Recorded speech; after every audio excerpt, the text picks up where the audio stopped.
What's going on, everybody? This Coach Greg Adams back in here with another YouTube live stream. Shout out to the Coach Gang. And that's you. For being in here, being involved, and being active on this YouTube channel. And hey, welcome back to Monday Night Roski, the formerly known longest running episodic program and live stream here on YouTube. You in here with the Bruce Wayne of this ish, the King of Kings, the King of Content, and the Speaker of Truth. Yours truly, the Notorious one, aka Mr. Coachellini, better known as the prognosticator, Coach Stradamus. And you're back in the Desert Storm bunker with Hollywood CGA, also known as EWF. That is every woman's fantasy. And looking at the whole fucking show, I'm the CEO Niggero of Fixes Binds LLC, the unbinder, the undebatable, the undisputed best entertainment here on YouTube. You can call me Senor Gregorio Graybeard. The ladies love to call me Mr. Third Leg Greg. Phenomenal. Also the man with one trabajo. That is the ecclesiastical Mitch Slapper. You're looking at the anointed one in the house. Just go. Acknowledge me. The founding father of the After Pill, the junior college sociologist, the Morpheus of the mating matrix, the chocolatey Confucius, the Black Moses, the deliverer. Also known as the man that ecclesiastically walks in the spirit of Elijah. I'm the man with more nicknames than anyone in the game, but in case you forget those names, you can call me Mr. James Bine, Greg DiBiase, Malo Poppy, Hentai CGA, the Lord of the Lings himself. Or you can call me the reigning, defending CGA, see God Allah, 14 times demonetized champion of YouTube. We got a great show for you lined up today. We got the call-in show. We're going to talk about one Andrew Tate. Seems to be a popular subject matter, and a lot of people like to talk and yap, but they might not want to call in for this particular show. The question is Andrew Tate, is he a victim? Like we're hearing here, a lot of people cutting promos on the guy. He's in jail, and everybody got something to say about him. He is the talk of the town. Everybody's talking about this individual as he's fighting extradition, fighting being extradited back to the United Kingdom to face trials and claims of 59 charges. Is he a victim of the New World Order? All right, we got that real quick. Sound effect. Is he a victim for standing up against men's rights, telling men what they need to hear to big up themselves and make themselves PhDs, pimp and hoes degrees holders?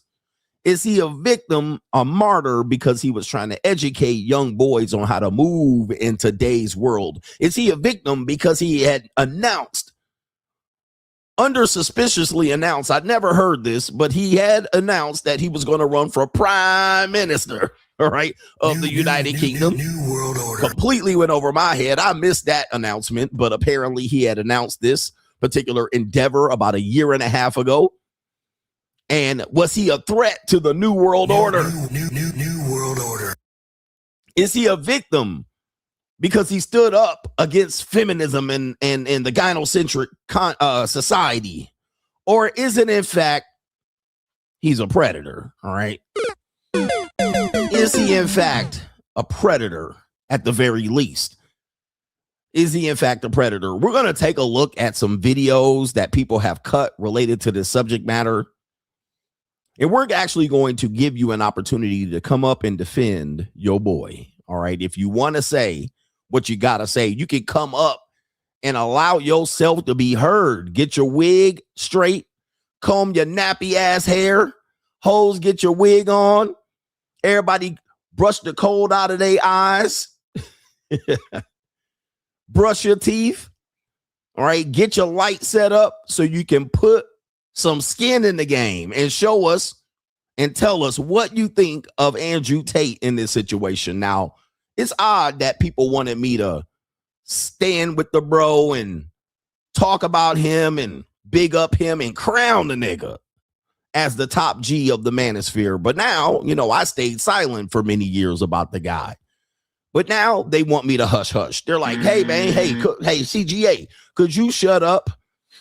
Silence, you fool. We have a lot of Manosphereans running around here saying that he was the one responsible for the election of one Donald Trump. We have a lot of Manosphereans defending him, saying that men who attack him are jealous and haters.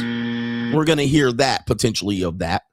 You're hating a guy who's in a holding tank with no money. All right, we're talking about that. Or you're going to say that Andrew Tate's going to sue everybody talking negative about him. All right, I believe he's that type of petty type of guy. He got a lot of petty in him and a lot of sass and a lot of razzmatazz. He seems like a petty individual to do some shit like that. All right. So we're going to talk about this. We're actually going to show some information related to this and talk about the manosphere as a whole. All right, because the manosphere is on trial. Not only Andrew Tate, but the manosphere is on trial. The manosphere is in quicksand at this particular point. And I think they should tread lightly. All right, they should tread lightly going forward as to who they are caping for and who they're defending. Like, for instance, anybody that was against Epstein, because Epstein name seems to be brought up every time you bring up Andrew Tate, Epstein name comes up. I don't understand. All right. I don't see them as similar. All right. But Andrew Tate has brought up himself as in Epstein. He's even said that in the many tweets. He's similar to Epstein's. People have asked why he got arrested and Epstein didn't, despite the fact that Epstein initially, he eventually did get arrested and eventually did not kill himself, apparently.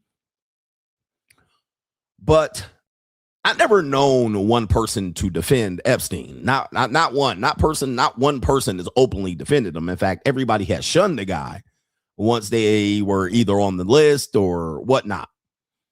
But in this particular situation, this guy has been charged with some heinous crimes, leaving a trail of evidence like O.J. Simpson leaving a trail of blood back to his bedroom.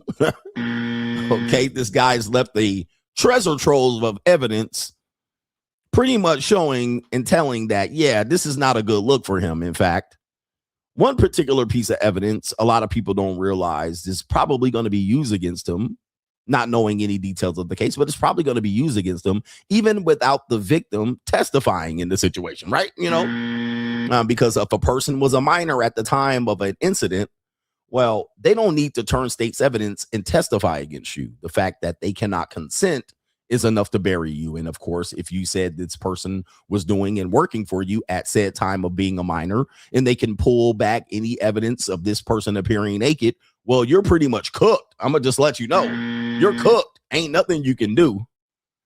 I mean, you're pretty much cooked, and you can get football numbers for said thing. All right. And this is probably one of the reasons he's fighting extradition. He definitely doesn't want to stand trial with the United Kingdom, the Crown, and those people wearing wigs. I can't wait to see the wigs go in there and go in on Andrew Tate, and possibly we might do on this channel.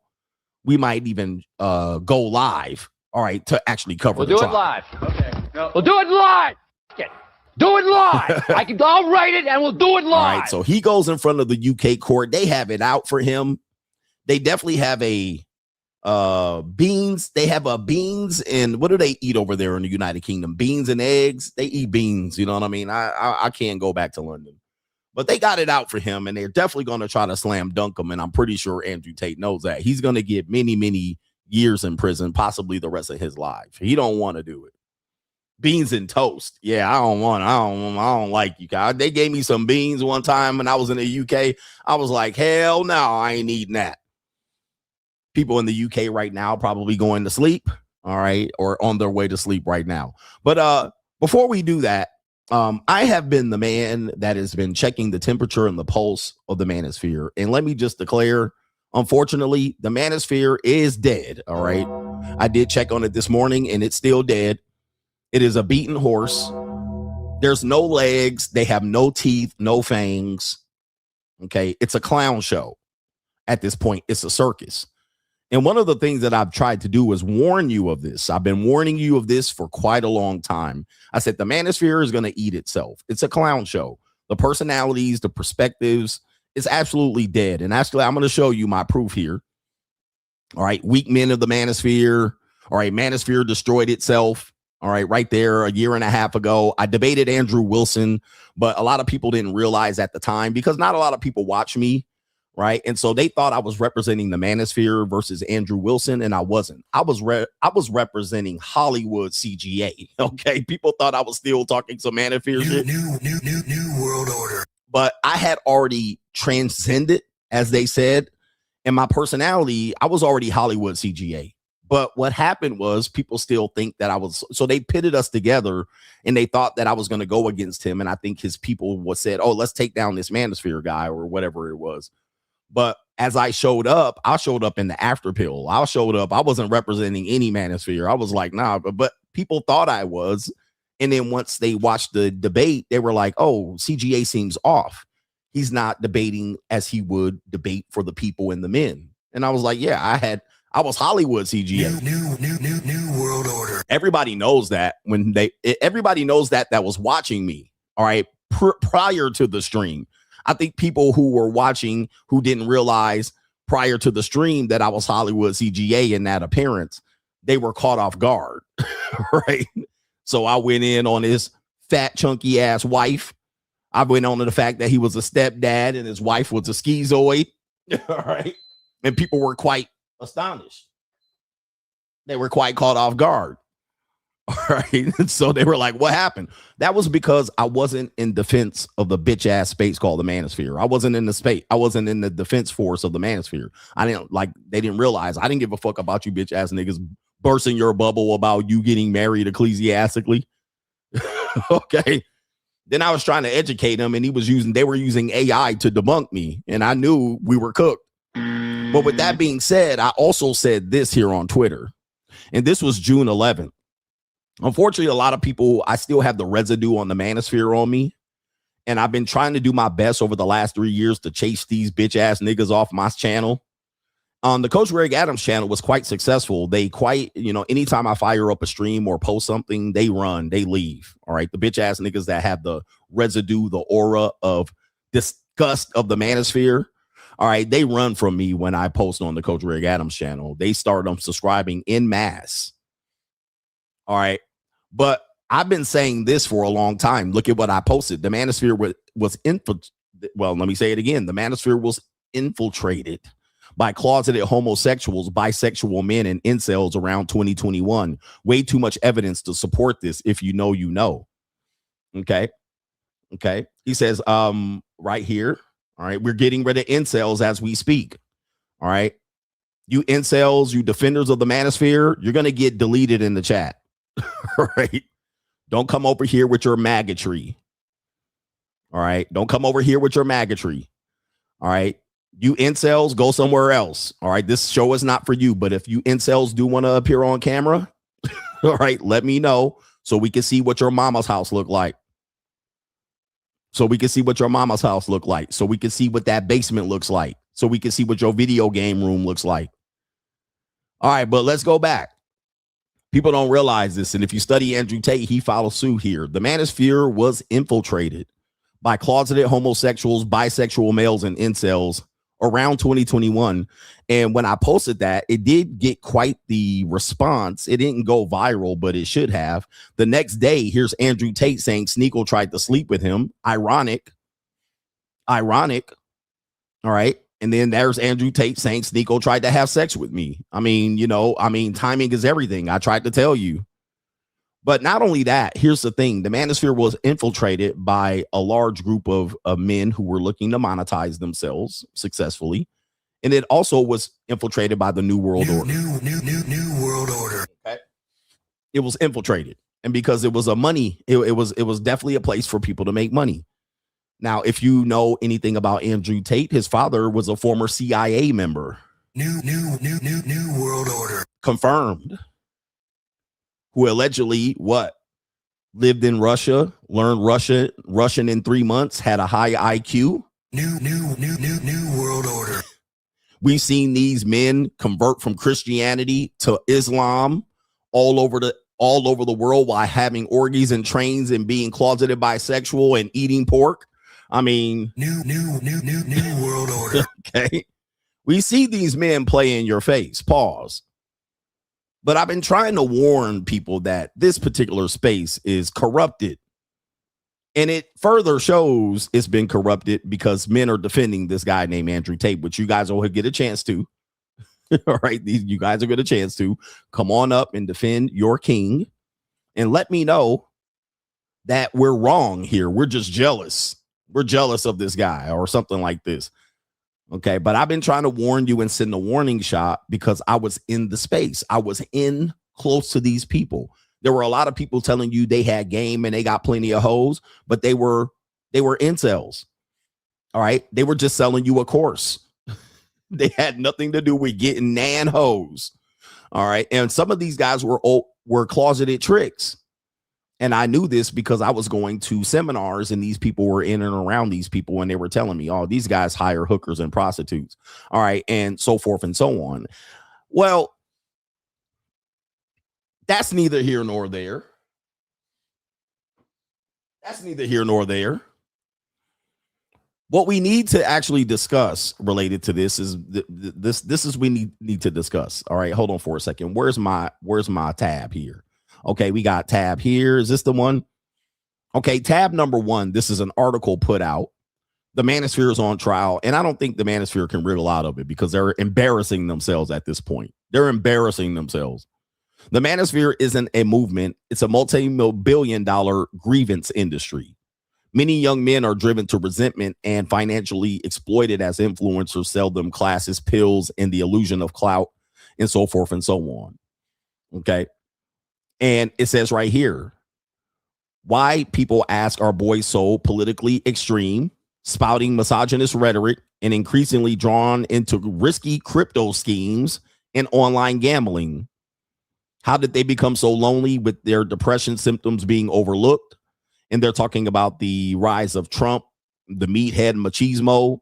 And while I don't agree with everything in this particular article, we've seen these things happen. I mean, Andrew Tate has done these things. We've seen people sell them dating courses into running game and this type of thing. Okay. And we've seen them do crypto pulls, rug pulls. I believe they are crediting Andrew Tate to have run up to at least 9 of these things.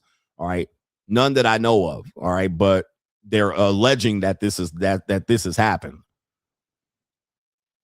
Has the Manosphere done some good things? Yes. Have they had great talking points? Yes. Have I done some good things within the space? Yes. Has Andrew Tate done some great things? Yes. I believe Andrew Tate has adopted a lot of rhetoric in order to lean in and infiltrated this space in order to capitalize on incels. All right. I saw it coming. That's why I went solo. By the way, if you're in disagreement, you do have the opportunity to come on up and let your voice be heard. If you respond negatively in the comment section, you're going to have your comment deleted and banned. You're going to be banned from ever talking on my particular stream. Okay, so this is your opportunity. As men, we have to put up or shut up. Money talks, bullshit walks, and so forth and so on. But the Manosphere has turned into a place that I've been trying to get men away, chase men away from, a grievance industry. All right, it's just a place for you to holler out your grievance and not do anything about it, right? You're not doing anything. Okay, what are you doing about it? Are you making yourself the top G, the king of kings? What are you doing? Are you making yourself more buff and swollen, if you will? Pause. Are you big up in your life, or are you just coming over here and hollering out your resentment to women and calling them names just because you can't get access to them? And I tried to lean away from that for many years. The last 2 years, I'm like, let me lean away from that because it is not very helpful to young men to be able to give them these tools. They just want to cry, right? They just want to jump on the internet and cry about their situation here. And I've been like, nah, this is not it. It is not the way to do things. So we adopted the boss up platform here. We adopted the boss up platform. And I don't think many men are given that as a primary solution. They're given that as a secondary, tertiary, maybe down the line, this is what you can do. But anytime you show and demonstrate that you have moved ahead and past that, they are like crabs in the barrel and they will come back. I also told you that pickup artistry is fraudulent. Most of these guys want you to cold approach based on some flawed bro science that is very low statistical chance that you'll actually be successful at it. Right. And they will just use their own anecdotal evidence as to why you should do it. Okay, it works for me. I'm not scared. I just walk up to women. Don't be scared. Right. They'll tell you this type of thing. And then when you look back at their bro science, it's a less than 3% chance that anything positive will be your outcome. In fact, you will embarrass yourself.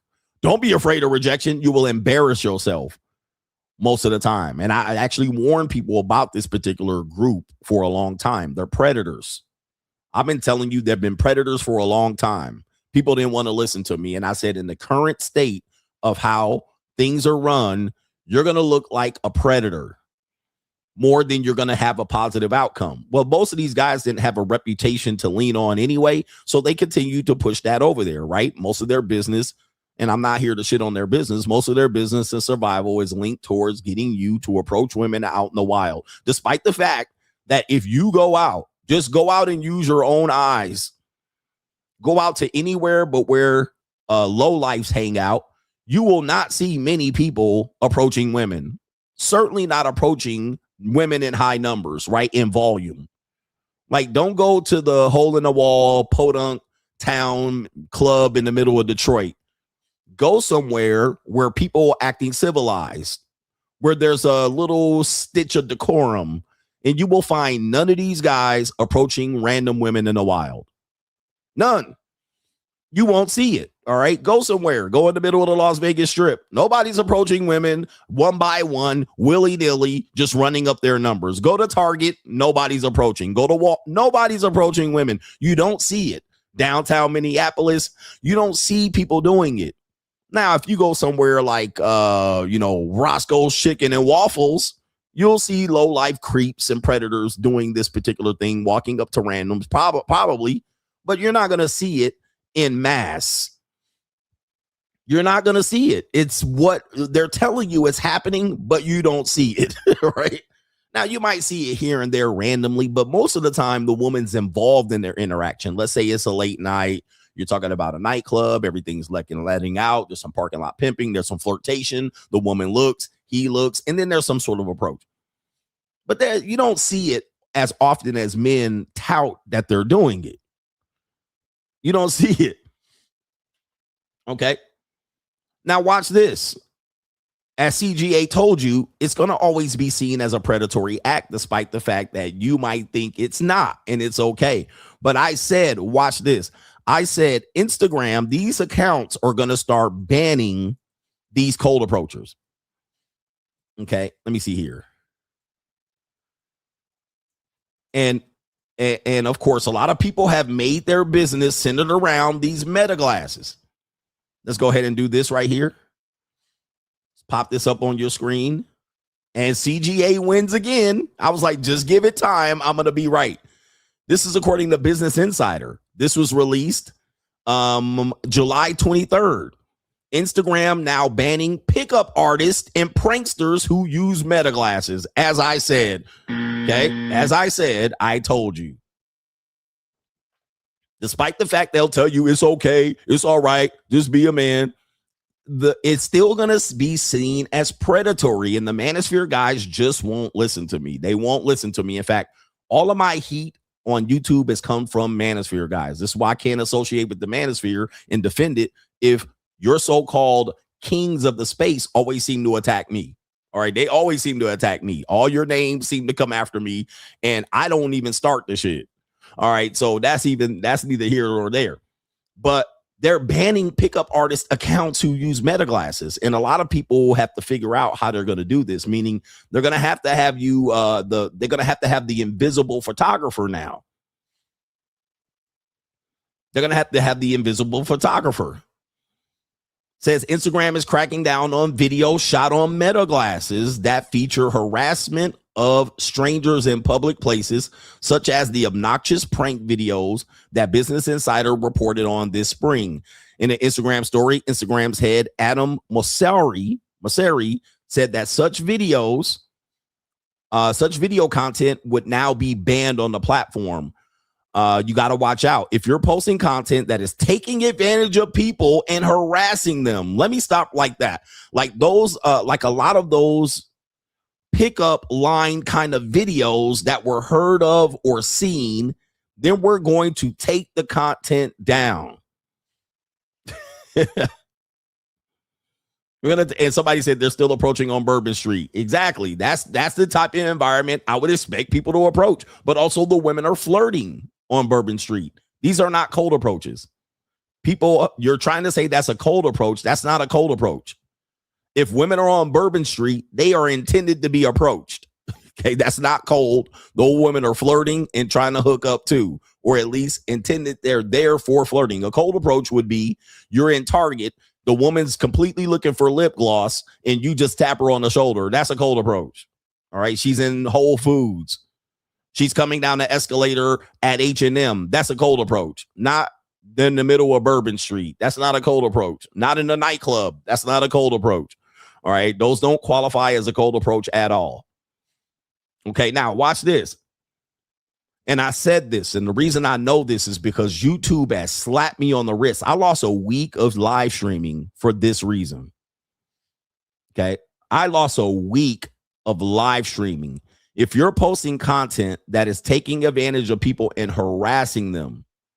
Now watch this. I've got banned on YouTube for a week. Not once, but twice. The reason why, here's the reason why. The reason why I had reviewed men cold approaching women on YouTube. Okay. I got banned in a week from live streaming. I couldn't live stream a week because they said I was showing harassing content. And I was like, it wasn't even mine. I was reviewing content. They said you're showing harassing content. I got banned for 1 week. I was like, damn. And I had to go through a whole YouTube course of what harassment was and so forth and so on. So when I say this is a predatory act, it is harassment. When you approach 100 women and you're only looking to get laid by 3 to 4 of them and you're getting rejected, you think it's rejection, but in reality world, it's harassment. It's going to be seen as harassment. It's going to be seen as predatory, even though people keep telling you to do it. All right, they're going to tell you to do it. Don't worry about all that. I'm like, dude, at some particular point, you have to admit that the rest of society, not in your own little world, is considered taking advantage of people and harassing them. I've been saying this for years. Now, can you have success doing it? I'm not saying you can't have success doing it. I'm saying there might be a case of you picking up some sort of harassment and predatory claims for doing so. Just because you don't think it is doesn't mean the rest of the world or the social media platforms don't think it is. There's no argument here. I've been warning you of this type of thing. The rest of the world considers this harassment. You might think, okay, she blew me off, she rejected me, and you go to the next woman. But as you can clearly see, this is considered taking advantage of people and harassing them, even to the point where you then post them without their consent. Now, that's where it gets a little bit hairy, because now it says we don't want people to be surreptitiously taking videos of other people and harassing them and then posting them to our platform. So we're trying to fight that every way that we can. So then you go further and then post the person, not blurring out their face. They don't know they've been recorded.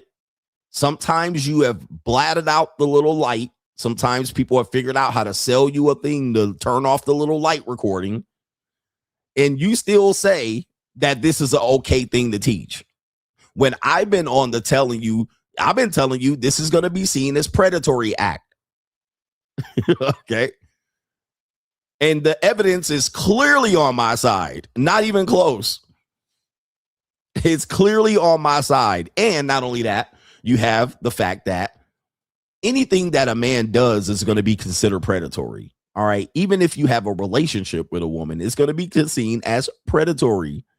if you take advantage of her and manipulate you. Another talking point that I had made on here, even if you're in a relationship with a woman, it's going to be seen as something that you done, that you took advantage of her and it was manipulative and predatory after the fact. This is things that I tried to warn you about. So it's almost as if any form of relationship that you have with any woman, a strange woman, a woman that you're familiar with, a woman that you have had intimacy with, if she feels like you took advantage of her, it can be seen as you're framed as a predator, even though it was all systems go. Even though some women didn't put up a stink, all right? Some women didn't put up a fight. Some women did go in the comment section, hey, that's me that you're talking to. All it takes is a few women to spoil the entire thing, okay? And so here's a video talking about this. The biggest privacy threat might soon be staring you in the face. Are you recording me? No, I just wear them. Many women, often the target. These glasses are representing a potential crisis in consent. Glasses with a built-in discreet camera used by so-called pickup artists around the world, secretly recording women, then circulating the footage online. Have you noticed that any of these trends that come up, even sometimes they suggest CGA, you should do this. There's this thing coming up. I'll almost never do it. Now, I'll do it to an extent, but I won't do it the way they're doing it. Like, you should do pickup artists. You should record with your meta glasses. In any of these trends, you should interview women. You should do this. You should have call-in shows with women. Anytime I see this trends coming up and y'all tell me to do it for views, I always stay away. I always be like, nah. And some dudes like, man, you could have made a bag, but end up later on biting you in the butt. Right? What I end up doing, I was like, let me see what happens to these people. Let me see what happens to these people. And inevitably, all these trends end up failing and flopping. All right, it ends up not working out long term. Myron's got to fight off hoes in his studio, right? Dealing with them late at night, plying them with alcohol, sometimes under the age of majority.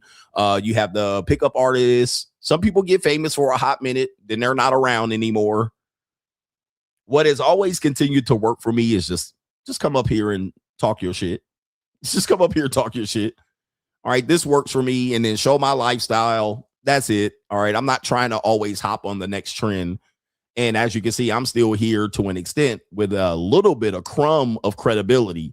Now, take any other manosphere person that has done these things and exposed themselves to a larger audience. They have no ounce of credibility left to this day. Even if they're still alive or not in prison, their credibility is in the toilet. Right? In the toilet. They've been exposed to a large mass of people as a clown and a buffoon and so forth and so on. All right. And I'm still here just riding the current in the wave. All right. All right, so here we go right here. Over 60% of women are experiencing some form of harassment with these glasses in terms of the videos that we've seen online. A further 40% experiencing online abuse, including doxing, when someone's identity is exposed online without their permission. Instagram? Yeah. Okay. Meta's Ray-Ban glasses sold to more than 7 million people globally just last year. I'm talking to somebody who speaks a different language than me. I'll get a translation in my native language right on the display, real-life subtitles. Features which are impressive and a game changer for those vision and hearing impaired. But experts say in the wrong hands, this tech is dangerous, particularly given just how discreet the light is, which indicates when a recording is taking place. It's something that can be covered over. There are a number of solutions on the market to modify that and allow the user to record in a way that is covert. Kmart already jumping on the trend, releasing an $89 pair that quickly sold out. Apple's next big venture, also a wearable camera. The rumoured AI pin described as the eyes and ears for your phone, but whether it will allow recordings is not yet known. As technology like this becomes more affordable and normalised, that shift in perspective could become part of everyday life, recording people who never agreed to be filmed, prompting calls for stronger privacy safeguards. Just a light that is much more visible. Do these devices need to be able to broadcast and upload directly to social media platforms is another thing. Privacy Commissioner Carly Kind today warning smart glasses could be used in harmful ways, like exploiting or monitoring children or victims of domestic violence, or even enabling corporate espionage, data theft, extortion, or bribery. All right. So you see how they're connecting this. I mean, it started initially out with going out to the guys cold approaching. But you see what's happening now. They're going corporate espionage, data theft, extortion. You see what's happening. They're connecting these and groups of people together. The Commissioner flagging consideration of whether new laws are needed. Women have to be able to. So new laws, man, if you've been watching me for a long period of time, these are things that I've been reporting on with this particular group of people since forever. I've been talking about the pickup artistry community, often ushering in new laws. That particular sector of the manosphere quickly ushers in laws. Okay. They are the quickest group, and they're the ones that act like everybody else is wrong and they're right. I've been saying that they are the ones that change the laws. They're the ones that their particular technique and style ends up having people go into the goddamn law books and change everything. Okay. Look at the United Kingdom, and they will swear up and down nothing's wrong because they have a small percentage of chance of it working, right? Or it works with low-life women. But as soon as you take that to any area, like a suburban mall, around women that are close in children's age, as soon as you go and do that, I'm telling you, it ends up being that the laws get changed based on these people. All right. Let me see if I can pull up this video. He says, you were the first to say this was going to happen. Exactly. I was like, these niggas are going to make laws change. But they'll continue to act like, well, it's just the system and it's just that. And don't worry about all that. All right, let's continue here. To have the opportunity to offer up their consent to be filmed and not be filmed so ubiquitously with cameras on your face, essentially. Hayley Francis, 9 News. You're beautiful. The biggest. All right, check this out, man. I got some more videos to show you. Let me see if I can pull these up. Okay, that's the Instagram banning the Meta glasses here. I got it on my. Okay, so I got 2 videos to show you here. Buckle your seatbelt. Buckle your seatbelt. See what we got. Let's show you this video. So we got another one of these cold approach guys. All right, approaching a ling. See right here. All right, check this out. You got it on your screen. You can see that. Check this video out. We got Meta glasses, cold approach. I have to let you know, out of all women I've seen today, you're the most beautiful one. I'm a dude. Oh, what? What the fuck? Oh, shit. Oh, no. Oh, no. Say it ain't so. Hey, yo, chill. I told you these bisexual niggas. This nigga approached the Asian Ling Long tranny. I told you. And then he hit him with the pickup line, the cheesy pickup line. I just wanted to tell you, you're the most beautiful woman I've seen, and approach the long. Oh, my goodness. Chill, son. Hey, yo. This is what these guys will tell you. It works. Hold approach. I'm telling you, man, don't humiliate yourself out here. Oh, it's just one. Don't worry about all that. Man almighty, you niggas are pathetic, bruh. Like, I'm telling you. I have to let you know, out of all women I've seen today. Out of all the women I've seen today, he says. Out of all the women I've seen today, and look at them, the person has the mannerisms, probably dressed very feminine. With Asian people, men and women, it's really easy for them to go Autobots in disguise or robots in disguise because the men tend to look feminine. They don't grow facial hair very well. They shave and have close shaven faces. All right. They tend to be smaller in build and not very muscular. So Asian men can go in disguise very relatively easy, especially if they're over 5'4". You know, you're treading in treacherous territory because Asian men can be very short and petite.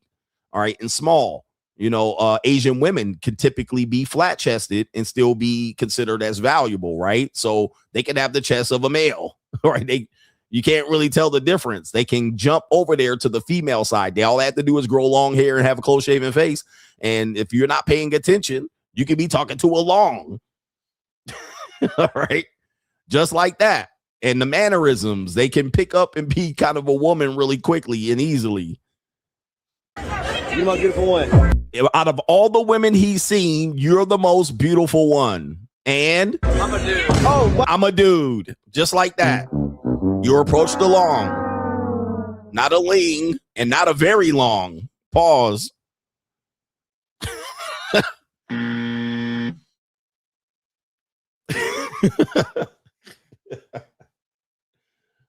It's an evil world we live in. Let's take a look at this. Let's take a look at this. We have another one of these meta glasses cold approach guys, one of the things I actually told you about the negatives of cold approach is that oftentimes it is a desperate move. Number one. Number two, you can't do any recon on the person. You're often just watching them briefly pass you up, right? And you're not able to do any vetting or recon. So you just basically looking at the person and going, okay, I'm going to jump in there. Well, oftentimes then you get evidence back that you could have picked up if you did a little bit of vetting and had time, right? For instance, the woman appears alone or without any men, and then you approach her, and then her boyfriend comes up relatively closely, right? So you're going like, oh, okay, that was a loss. That's part of the game. No, it's not. That's not a numbers game. You're an idiot. All right, you're liable to get knocked out and punched. All right, who wants to live like that? Okay, who wants to live like that? That has happened many times, even to me. I strike up a conversation with a woman in Whole Foods, and then the boyfriend comes right around the corner at the shopping cart, and now you're like, oh, now you got to talk your way out of it. This is a predatory act. You don't know how old the person is. You don't know if they're in a relationship or married. You don't have any information. You're just going up, shooting your shot, throwing lame lines because you're broke in an attempt to do it. Not to say that it will never work, but it's a very low percentage chance of it working, right? So in this situation, we have another one of these meta glass, creepy ass predatory cold approach niggas approaching this group of girls. Now, can you see here? What do you see? Now, everybody likes a little something young out here, but anybody that has been around kids and been around women knows that these are minors. Okay, you can clearly see that this is underage girls. I mean, you wouldn't even need to even do any recon. Even if you're 18, 19, and you just like, oh, I can't tell, girls are developed, right? You can tell that this would be a group of minors no matter what. But of course, this meta glass creep goes in. Girls, y'all guys beautiful. Who wants me? What? Oh, hell no. Girls, y'all guys beautiful. Who wants me? Okay, so let's stop here. Let's look. Y'all beautiful. I've got to pause this.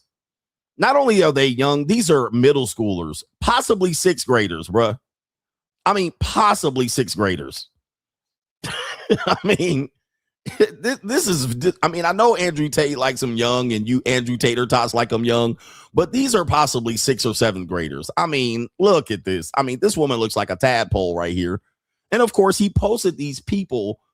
He posted these girls' faces for the internet, and people are going to say, well, they're dressed up young and they got man, it's summer out. These girls can't wear a spaghetti strap with short shirts. Okay. Short shorts. You're telling them they need to wear a potato sack? Yeah, they got their mama's makeup on and mascara. Sure. And they done styled their hair and crumped it up. And probably they might feel like, oh, these older boys like me. Sure. That's always part of the play. But you can definitely see that these girls are not developed. They're come on, bro. Okay. I mean, seriously.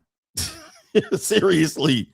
I mean, you guys are predators. But then when I call you that, coach, man, the cold approach works. You keep coming back with that. And I'm like, here's more evidence. Here's more evidence. Here's more. What do you want? Here's a law. Here's women claiming to be victimized by it. Well, don't worry about all that ass, Nick. All right. I'm like, dude, do you realize what you're doing to men? Do you realize what you're doing to the manosphere? You're literally taking away all possible ounces of credibility left. How do you want me to defend you? How should I go about defending you on a daily basis? You guys are becoming predatory creeps. Let's just call it what it is. Who cares if it works for you from time to time? You literally are becoming parasites and creeps and predators in real time. In real time. And I've been warning you, though. Nobody, oh man, you just all gotta believe. You just ain't got no game. In real time, becoming real life predators on platforms.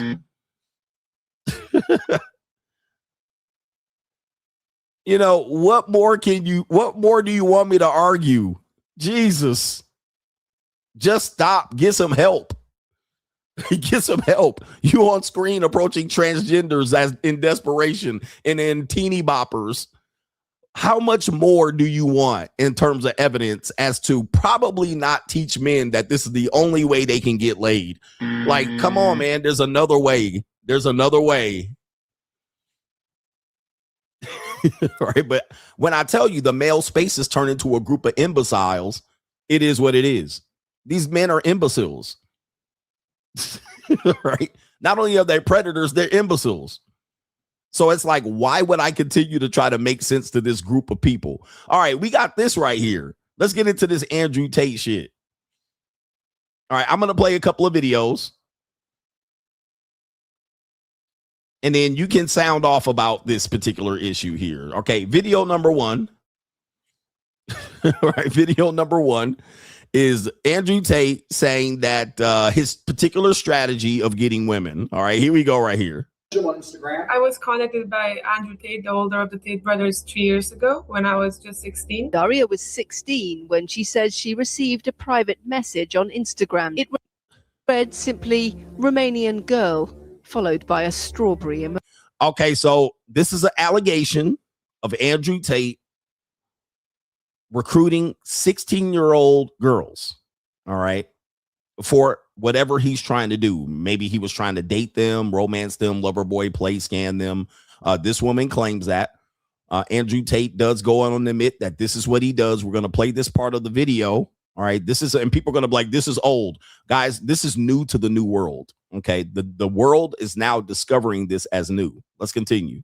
Emoji. What do you inbox the woman? I live in Bucharest, Romania. It doesn't matter if I'm in London, Bucharest, Moscow, anywhere I am. I just say Bucharest ? Or Moscow ?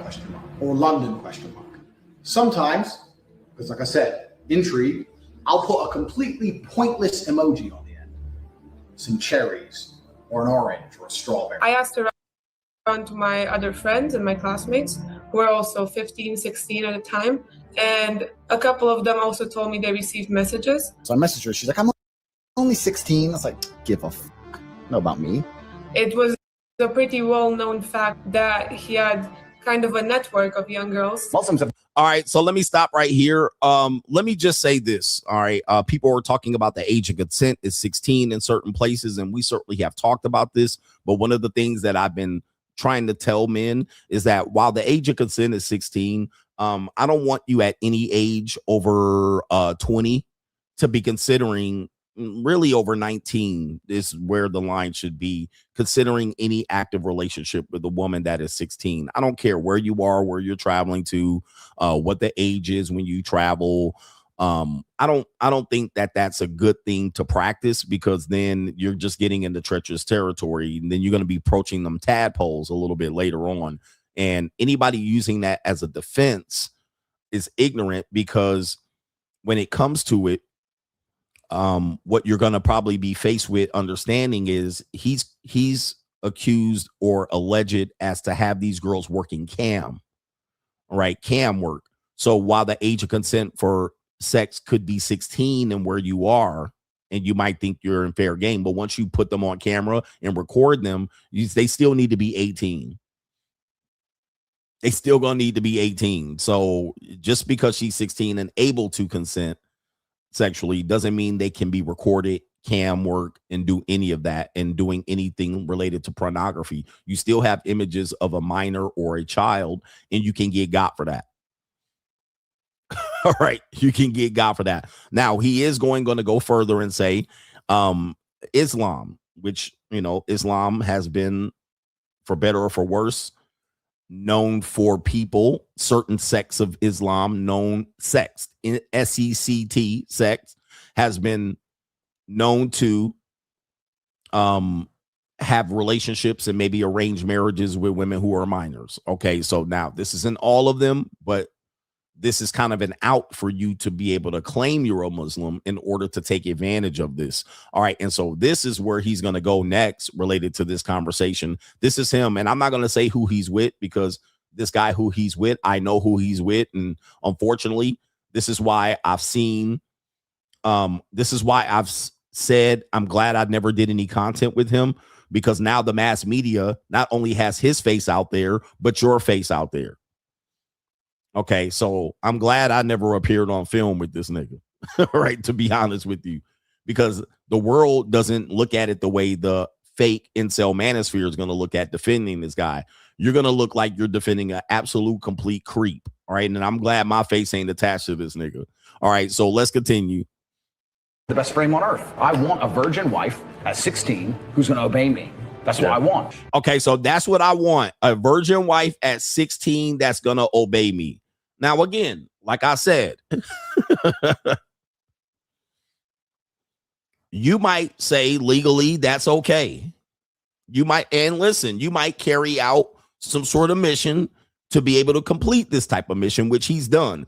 He has done this. He has been able to move to Romania for a period of time in which he can carry this out. And it only became to the point where he had to leave Romania. He can no longer carry this out and had to go out with women that were past the Asian majority. But this is him in his own words. And a lot of people who are cult leaders and this type of thing, they do develop cults and move people to places where they cannot be extradited back, or people are not going to pay attention, in order to carry out crimes like this. Okay. And there's still an incel in here defending it. He says, bro, you tripping. Listen to the whole interview. Guys, listen. This is not how the world works. Nobody's going to go back to a 2-hour interview because you want me to watch it. That's a, what do they call that? Where they get you off the scent and get you off the mission. Nigga, you've been clipped, and you can do this to anybody, but nobody wants to go, you weirdo nigga, want to go back so I can go watch the 2-hour interview. And I've been telling you manosphere guys this. Nobody's listening to your 8-hour interview. Yeah, the red herring. Chasing down some red herring. Oh, man, coach, man, you don't have the full story. Go back. The world doesn't need the full story. He said that's the lawyer's job. I'm not about to sit here and watch a 2-hour interview waiting for that clip to come up. All right. Nobody is going to do that. Nobody needs to do that. Nobody needs to do that because you feel like I need to watch the whole damn interview. Bro, I heard enough.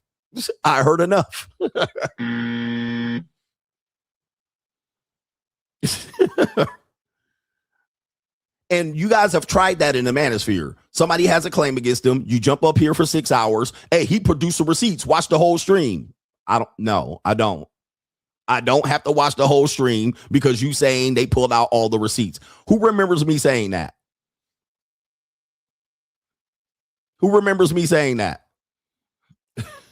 Mom, look, I can get you booked tonight clipping your shit. Look at this guy right here. And he's supposedly a supporter. You see what's happening? This is the result of the manosphere. Immediately when I call him out for his red herring bullshit, he starts threatening me. This is the manosphere I warned you about. This is who I'm supposed to defend. And in real time, this is the manosphere acting like bitches because they don't get their way. Pout, scream, cry. This is the manosphere. I've been warning you about these men for so long, and they keep proving my point. This is the manosphere. I've been warning you for so long.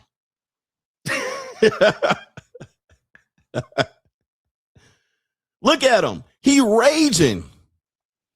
He's upset. Threatening me now. Saying I'm dishonest. This is the manosphere, and he's a black man.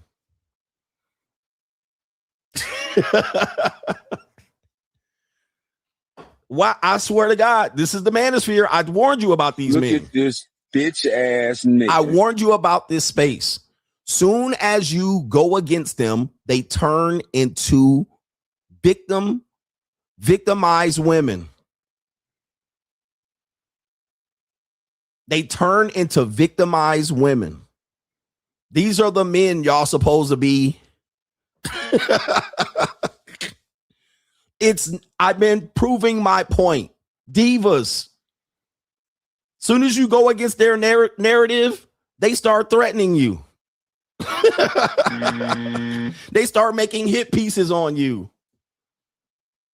They start threatening you, saying, I'm going to get you locked up. Just like that. Dude, women don't even do this. And we spend so much time on women. And look at these men. He's got his face. And I'm glad you're here so we can show you with your shirt off. Bedazzled divas. The spirit of the sun husband. And I didn't put this clip together. These are the clips that they got out there running. It is something else to see. And I'm telling you, I've been trying to segregate myself from these loser and incels for so long. How am I dishonest? I'm just playing a video.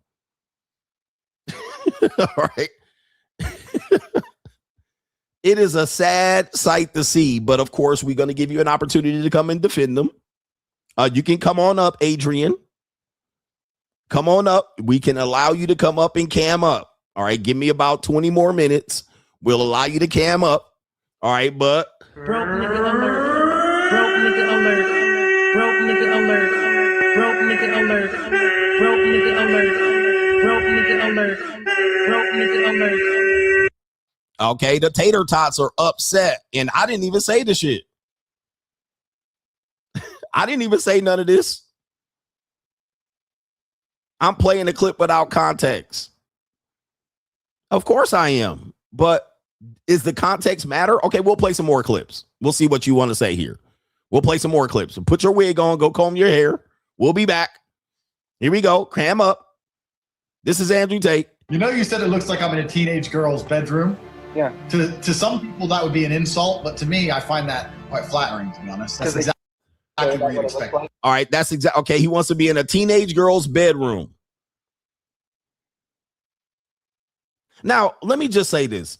Just so you guys know, as a timeline, this is before Andrew Tate was in the manosphere. I mean, he was adjacent to the manosphere, meaning that people knew him. I didn't know him at the time. I was not aware of him at this particular time. He was making these videos and he was doing these things. He was moving around the pickup artistry community. He was moving around the pickup artistry community, which is tied into the manosphere, but he was not doing any of this feminism, you know, the stuff he became very popular for. I believe he started doing that in order to target the group of people to get him tied in to his courses. All right. And that started and it's initiated right around Fresh and Fit's popularity. Now, anybody that knows this, Andrew Tate was highly pushed through Myron in the Fresh and Fit group. All right. Before, I mean, I had appeared on Myron's program and Fresh's program before Andrew Tate. Andrew Tate had appeared at a later time, but he had not been linked to the manosphere until Myron Gaines and Fresh pulled him up. All right. But he was not doing any of this feminism, and he was not known for that. He was known for doing this. And he had only later been known for that as he began the game, became popularity and usurped the algorithm. Okay. Somebody said he is not a pickup. All right. But he is linked towards, as you can see, many of the people he's being interviewed by are linked to the pickup industry. He was not like Manosphere, Red Pill, MGTOW. He was not linked to that. He was linked more to the pickup artistry. And that's who he was doing a lot of interviews. You'll see him with John Anthony Lifestyle. You'll see him with, I won't say his name out of respect, but those people were linked to the pickup industry. All right. All right. Just so you know, just so you have a frame of reference, he was not linked to like this talk about feminism and destroying society until 2022, 2021. All right. He was doing this whole pimp and hoes degree, pick up shit and how to get women. He was doing that. That was what he was known for. All right. So anyway. Hey, Adrian, take a time out, chill, go brush your hair, but put a hat on or a do-rag. All right, I'm going to give you a 30-minute timeout. You can keep spamming the chat. We already heard you. I'm not reporting on him as a dishonest, but what you can do is get ready to cam up. But I'm going to give you a timeout. Just go chill for a little bit. Go do some push-ups. Go maybe visit Andrew Tate's jail. Let's continue. I'm fucking all these 16-year-old women or 18-year-old women, whatever the law is in America. 18? It's 18 usually. You get married at 16. Let me rewind that. I'm fucking all these 16-year-old women or 18.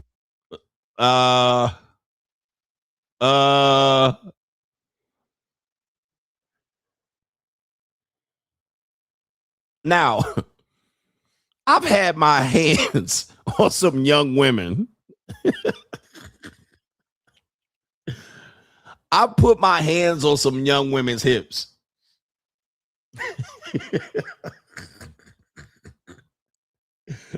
Right. I probably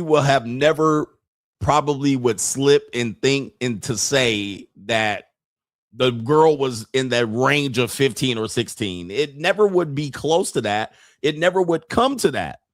It never would be a slip. I might have slipped of saying some things, but I never would have slipped out and said 15 or 16 or something like that. I wouldn't do it. And then say, well, what's legal in the US so I don't look like I'm in trouble and being a predator? What's the age of consent here? 18. Okay, well, it's 18. I wouldn't get close to some shit like that. You know, like it never would get close to that. Is this out of context too? I mean, because, you know, my brother here, shout out to this guy here again. I don't want to say his name because he shouldn't be linked to this because he done no harm here. All right. But the guy here, he's done me a lot of favors in the past. So I won't say his name out of respect. He's the gentleman to the right in this clip, but he's already been in 2 clips already. So I feel bad about him being in this. All right, so let's continue. To some people, that would be an insult, but to me, I find that quite flattering, to be honest. That's exactly what you'd expect. I'm fucking all these 16-year-old women or 18-year-old women, whatever the law is in America. 18? Look at the guy's face over here. Well, it's 18 usually. You get married at 16. Employed or forced, we don't know, to do video chat for him and who knows what else. Once the girls would move, they'd find. All right, so let me stop here. We're going to share some more videos here. And I'm not reporting on this. This is the New World Order reporting on this, just so you know. These are the people making tons of videos. They got 70, 80, 90,000. My video today ain't going to get more than 8,000 views. So trust me, these people got way more views going out than I'm going to get. Let's continue. Members learn how to recruit women into sexual slavery in a series of tutorials. Tate had the pimpin' hose degree. You can't wear this jacket without a PhD. When I went to buy it, they said, show me your credentials. I had to pull out my PhD right then and there. I studied long and hard. I've got an MA. Master of the Arts. Fuck the arts. The only art that matters in this world is pimping. And I've got a PhD. Explain PhD briefly, if you don't mind. A pimpin' hose degree. All right, there's the pimpin' hose degree that he's never hid from that. He's never hid from that. So I don't think people can jump up here and say that he's hiding from that. So he acknowledges that he is indeed a pimp, right? So, you know, just like you might say that I'm a trick or something, whatever this is, all right, or you a incel, he's never hid from that. What else you've got? I've done a few things. I've lived a very eclectic life, right? But yeah, I'm happy with those labels so far. Yeah. Except the one pimp. People always say pimp as if it's a negative thing, but I think a pimp is a very positive thing. I hope. Okay, so remember, I made that case. Just like you guys think cold approach and predatory behavior is positive, and I'm gonna tell you the way the rest of the world views it, it's not positive. Just because you think it's positive. Remember, I've been telling you for a long time, just because you think it's positive doesn't mean the rest of the world is going to meet that standard. Just because you think cold approaching and being predatory and who cares what the law says and who cares how these women feel, who cares if it's harassment, that's what I've been telling you. Yeah, at some particular point, it's not going to be seen as positive. Somebody said maybe he is black. So this is him admitting that I'm a positive pimp. We get to talk about this, and I get to defend the reputation of pimps throughout. I get to defend the reputation of pimps around the world. History. I don't think they're bad people, so we'll talk. Yeah, of course. I don't think it's bad people here. Let's continue here. Let's go down a little bit further. And as you're seeing, any of the clips talking about the women and their allegations, I'm not giving any credibility to. I'm not putting those up. All right. And the reason why is because this could be a Me Too attack. This could be attacked by the Me Too. So I'm not giving any credibility to what the women are saying. The women are saying something after the fact. Some of the women, the way they look after the fact, these women probably are just disgruntled. That doesn't mean they've been victimized, but I'm not out here showing you what the women are saying. But the women are saying plenty. All right. And one of the things I've been trying to uphold to you is saying that women going to turn on you at some particular point, no matter how you're dealing with them. All right. They'll turn on you no matter how you're dealing with them. Whether you tricking, you got a relationship, you're married, meta glass, cold approach, pimping hoes degrees. Okay. They'll turn on you. So I'm not giving them any ounce of credibility. I'll let him resolve that in court. We're just dealing with what he's saying. All right, we're just using what he's saying and going, what does this look like? It was mad timing because Andrew Tate was becoming the most famous person on the internet because of the TikTok algorithm at the time, but people was digging into the webcam business that he had. I had one girl and she got too drunk one day and she threw up in my apartment. I told her to clean up. She refused to clean up, started being an idiot. So I took her stuff, threw out the window. She was my biggest earning girl. She made me on her own maybe $25,000 a month. So I didn't want to fire her. And she knew I didn't want to fire her, which is more reason why I had to fire her ass. Her by her two arms and marched her out the door, locked the door, end of it. She starts texting me, you owe me my last month's wages, you owe me my money, give me a text her back, I ain't paying you nothing. She went to the police and told the police I hit her. Okay, so what we teach now is aftercare. You guys will claim that, you don't have to pay, and I get it. I get it. I've been in situations, I got it. I don't pay all the time. Like I'm a grown-ass man, I'm 50. I was here before the internet and YouTube. So yeah, were there free skis here and there? But what I'm trying to show you is you keep fucking with women's money, they'll fuck your life up. You fuck with a woman's bread and don't provide aftercare and don't pay them off, they'll fuck your life up. Case in point, the whole Girls Gone Wild. Girls Gone Wild, they did a whole hit piece on him and took him down because he refused to pay $5 and get it, but he only gave him a t-shirt. Later on, they told him during that time, we should be paying these girls. It's going to come back to haunt him. And he said, no, I'm not paying you. I'm not paying these girls. Let them get a t-shirt and go fuck themselves. Guess what? Took them down based on that, got sued and all that shit. And these women came out later to be victims. I was only 18 and I was 17 at the time. And of course, there were some minors in there that he had let put their little itty bitty titties out. Same thing with Shannon Sharp. You fuck with a woman's money, they're going to come back lethally on you. Shannon Sharp, fuck you, man. And went up her booty hole, left her leaking, bleeding. She said it's going to cost you $25K a cheek. He said, go fuck yourself. And it ended up costing him $20 million allegedly. So what I'm just trying to teach men, you think you can in 2026 mess with these women and fuck them over and move them out and say, I'm not giving you your final paycheck. You never know who you'll be in 10 years. Okay. You never know who you'll be in 10 years. And it ends up costing you everything. All this work and all that traveling and chartered flights and yachts and boats, everything is gone. All gone. All gone. For good.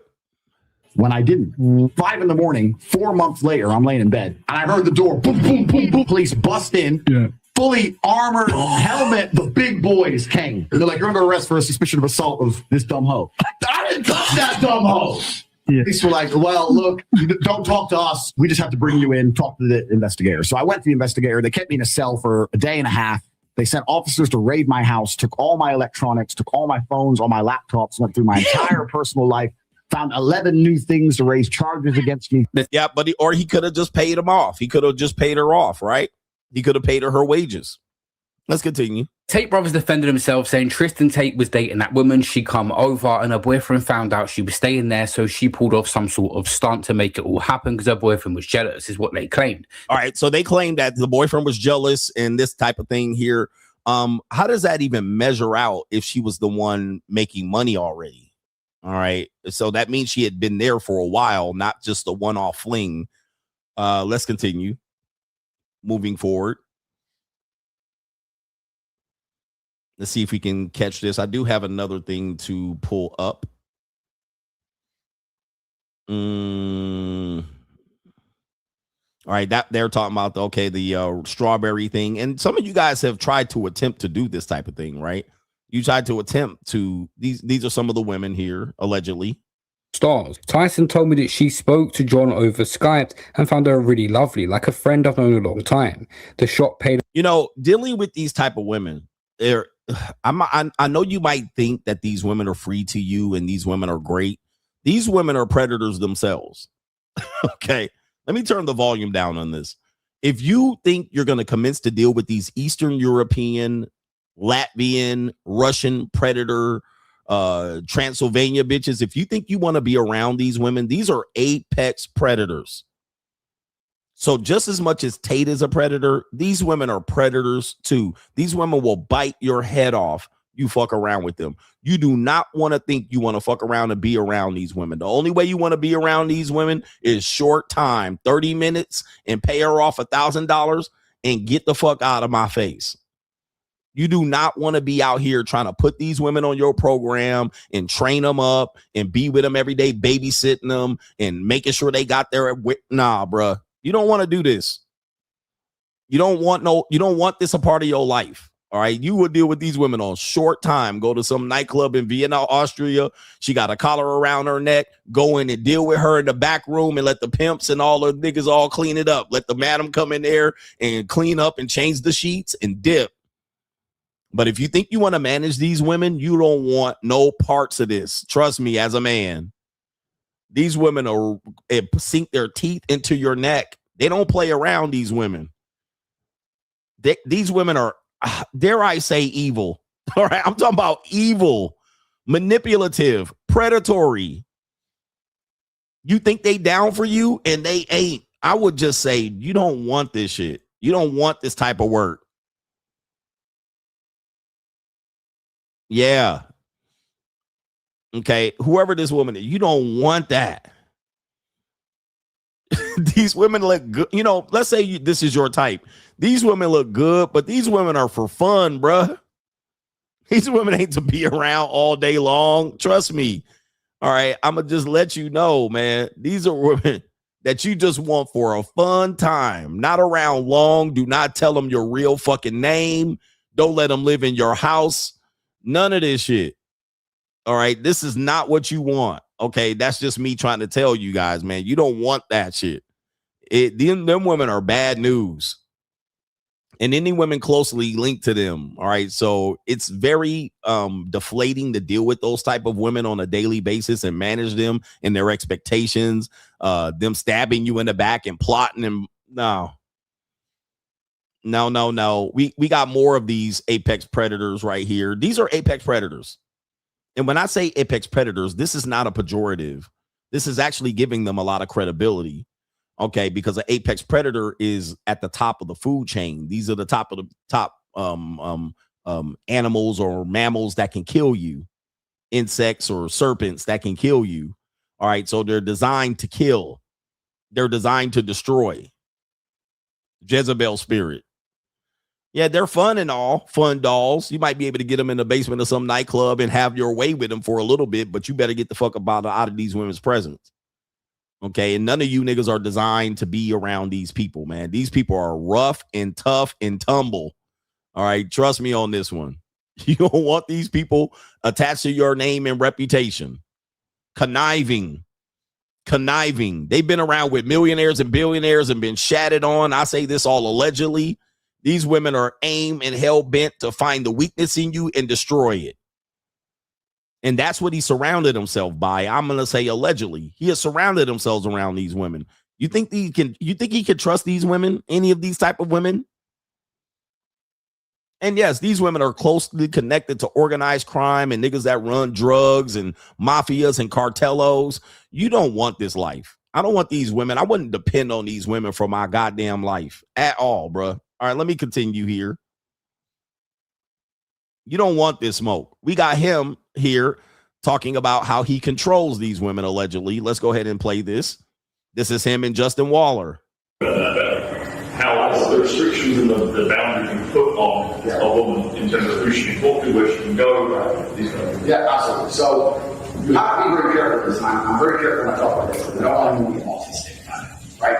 But if you really want to truly solo a chick, she's yours. When I say she's yours, it means she's basically you, her family, and your family. That's basically it, right? If she has like a really strong social circle and she really insists on seeing them, they're going to have a big influence over her. And it is in your best interest to get her away from that social circle. All right, so this clip went viral probably around 2023 or 24. A lot of these men had infiltrated the manosphere, right? To, I would say, prey on incels. Right, but that's neither here nor there. You know, to appear masculine. All these guys are 6'3", 6'4", 6'5", you know, totally kind of wearing the wardrobe, the suit. Andrew Tate let her grow out his beard to look a little less recessed in the chin. All right, so he's saying something that I advise you against in today's world: controlling women, removing them from their social circle. These are things that I would advise you that if you're a young man today, you're not going to pull this off. If you're an older man, you might be able to pull this off with some woman who might, you know, you might be able to pull this off. Younger men, I would advise you to not engage in this type of thing. And I've been warning you about this for years, that this is the type of stuff that comes back. This is his own words, by the way. All right. But saying that, remove her from her social circle, isolate her from her family. Even if a woman did this to a man, I would call foul on that. If a woman found a man and removed him from his social circle, which women tend to do, they tend to want to be the center of his attention. If he has friends, she ends up guilt tripping him of being around the friends, guilt tripping him of being around his family, making her family bigger than your family. This is isolating you away from the people that protect you. If a woman does this, I've called this behavior out. So this isn't an attack on him. This is something that I tell you is a manipulative factor. Manipulators and predators do this to people that they're trying to control. And I've told you as men, you don't own or control women in 2026. This is not something that I would advise you to attempt to do. Now, you might want to think you can do it. Oh, I got the ism and I got game and I got the mouthpiece and I got the bitches on my program. Okay, football numbers. Just wait. You're going to find out what's waiting for you on the other side of that. Okay, keep doing it. You're going to find out what's waiting on you on the other side. Give it some time. And you got enough women you've tried and attempted this with. Just wait. Just wait. This shit don't work in 2026 and beyond.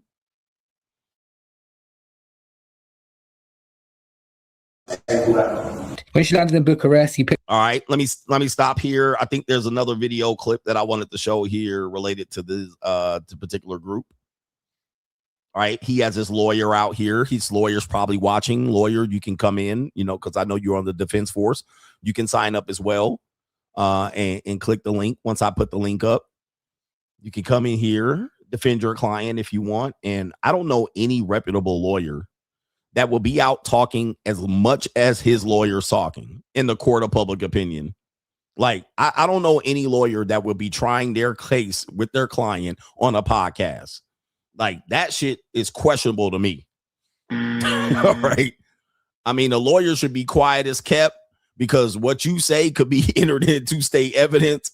I don't know what reputable lawyer will be running around trying their case on YouTube. Like, that's insane to me. But if you're here and you want to defend your client, come on up. I just don't want to be part of your case, nigga. Like, I don't want to be at. I don't want to be on some clip where they done clip you and they done put my monkey ass looking crazy, looking at your ass on the screen like this. And then you know these other motherfuckers gonna clip you and put it on their podcast. All right. All right. So I would advise you to not come up here and defend your client for my show. I don't need the views, nigga. I'm not monetized. All right. All right, I'm not monetized. We got a couple more clips here. We have a clip here.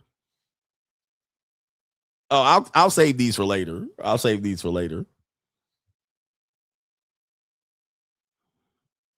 All right, let's see here. We do have some supporters here in this, and then we'll get into the show and calling in. Get your wig fixed. And of course, that lawyer is not going to be trying the case in the United Kingdom at all. He's trying the case of the extradition part of the case. That's what he's trying here. So let's see if we have any other people who jumped in here. Okay. Did I even acknowledge you guys on the last stream? Shout out to our brother here. No government name. This seems to be today. I think Afro Man is a follower of the free agent lifestyle. Saw a clip of him talking about marriage being a hustle, how women can renege on the contract, but the men has to still fulfill his obligations. Shout out to Afro Man. I did see that clip circulating, and it is quite interesting that more and more people are stepping out talking about how it's the unfair contract it is for women, for men in marriage. No government name says the Tate Bros are the talk of the town, but they are pure, unadulterated ass clowns. He says always has been, always will be. For you ninjas on his Johnson, y'all are clowns too. And I want you to think about this. Let's just say we're calling you a clown because you are. But if you ask and go to your grandmama, you go to your mama, and you go to your whoever, your most reputable people who defend your name, and you go defend Andrew Tate to them, and they jump on the internet and they find these clips, just think about what your reputation looks like to them going forward. Probably the little ounce of credibility you have in your life, you popcorn selling, twin bed mattress dwelling ass loser nigga, the little crevice and nooks and crannies of credibility you have right now. Imagine going on public with your loved ones defending this guy and they pull these clips up. Out of context clips. Okay, because they're not going to watch a 2-hour live stream. They're not going to watch any 6-hour live stream or emergency war room. They're just going to go right to these. You're going to look crazy. And I'm just acknowledging this. You're going to look like what? I haven't even seen anybody defend Epstein. Not one person that I know has defended him. Why? Because it would be very clear why you shouldn't defend him. His allegations against him and everything you need to see. We don't need a 6-hour live stream of Epstein explaining himself. Most of us have never seen him talk.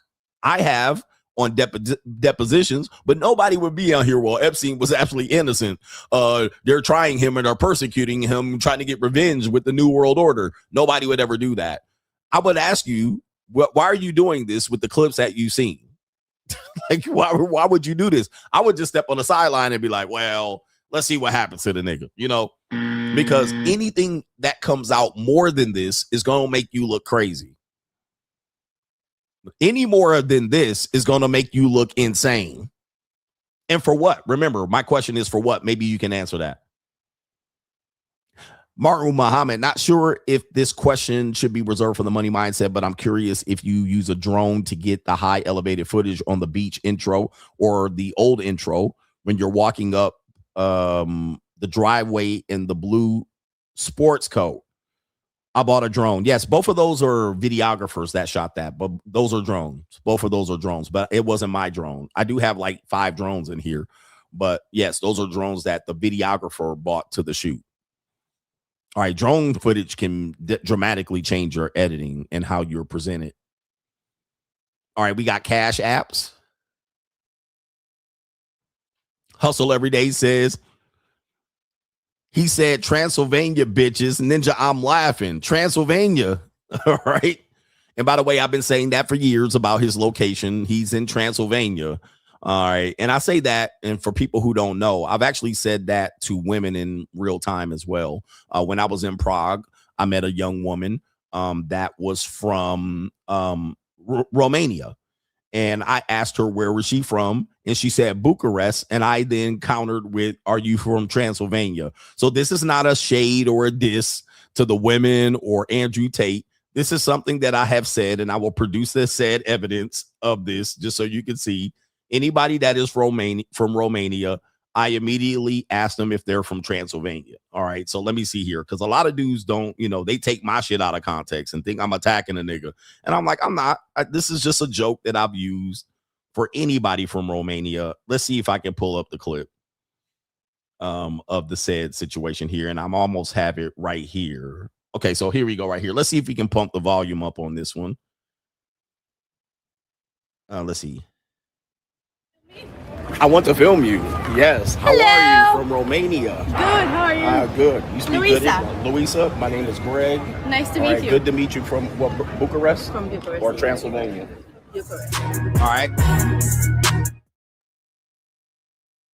As you can clearly see, I even asked that woman if she was from Transylvania. All right. So people out here with their sensitive nature, you bitch ass tater tots. I even asked if she was from Transylvania. All right. So, all right. And I was in Prague at the time. All right. And she had some big ass titties. All right. I'm going to tell you, man, them titties is big, bro. Want to film me? I want to film you.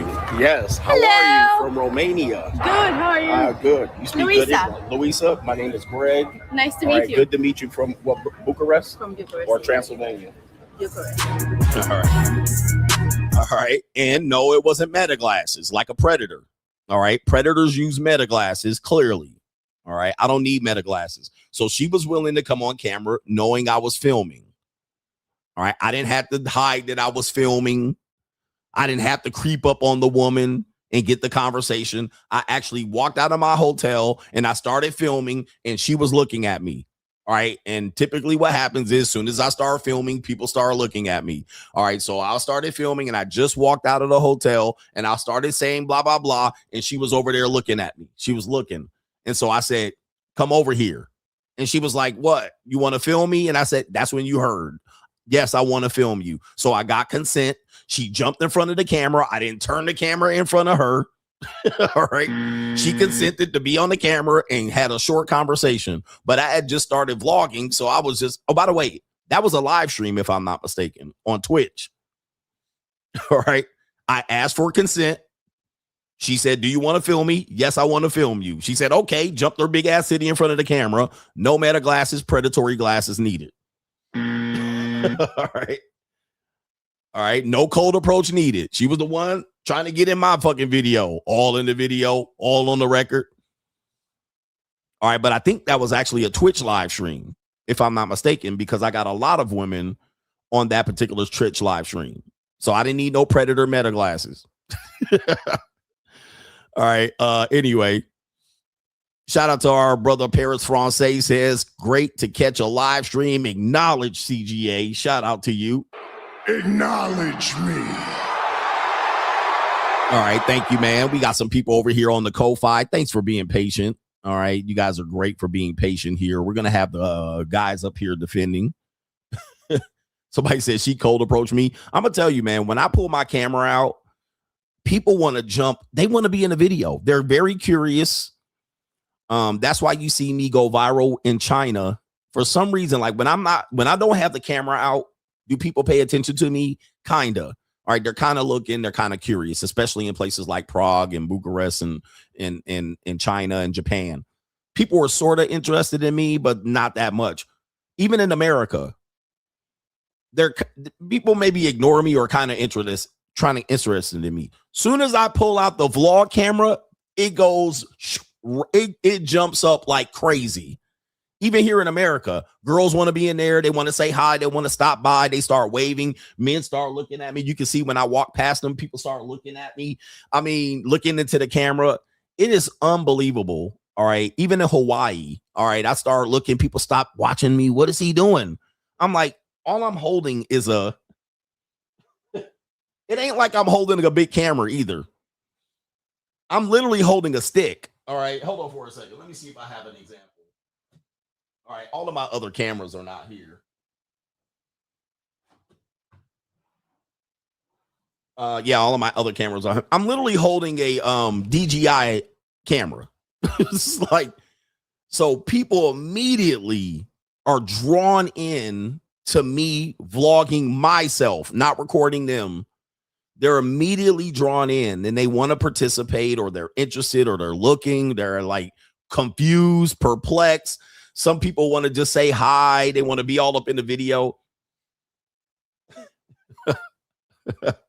So it is an interesting thing to see how people react to you vlogging. Some people think that you're a star, you're a YouTuber. They start asking me, what's your YouTube? You seen that in the Philippines clip? I'm vlogging and a woman, what's your YouTube? They immediately are drawn into it. So it is phenomenal. That's why I think people that need to disguise that they're recording are predators, because I never have to disguise that I'm recording. I mean, I never have to do that, nor will I record people trying to get sneaky footage of them. All right, just for my own social media pleasures. Somebody said they love attention. It's wild. All right, shout out to Black Boss. Appreciate you. Mr. Handsome Paul says, oh shit, Monday Night Roski. Mitch Massacre is back. He says, didn't know you were live tonight, coach. I'll catch the replay for this epic night of opening a can of whoop ass on these bitch ass niggas. Yes, indeed. Look at this bitch Free agent ass lifestyle nigga. for life. All right. What did I tell you about these Manosphere guys? They refuse to challenge the men. All right. And what I told you that 2 years ago, I said these Manosphere content creators, in order to keep their AdSense, will not challenge men. They'll continue to perpetuate this grievance seminar for you bitch ass niggas. And the minute you do it, the men start threatening you. All of my problems and grievances in this space have come from men. Only me challenging you. Hey, let's be better. Let's not just grieve all the time. Let's just look at ourselves and see what we can do better. And let's not just call these women names. Oh, I'm gonna pull the case on you, ass nigga. Oh, what the fuck? And that becomes a cult. If a man is scared to speak out about an issue with a group of his supporters, that is cult-like behavior. And these Manosphere content creators know what I'm talking about. They know they can't switch up on you bitch ass niggas. They need you for their survival and their AdSense, their $20,000 AdSense check. As soon as they know you're going to go against them or at least challenge them, they know they're going to lose out on that AdSense and their subscribers are going to go down. Because that's what they value. They don't value you. They value their audience and their subscribers and their AdSense checks. Me, I don't have that. Right? I don't have AdSense. I don't depend on you per se to put out a fucking 17-minute fluff piece on bitch ass niggas.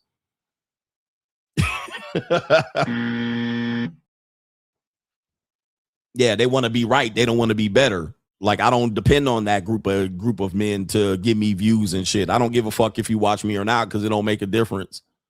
All right, but for them, it would make a difference.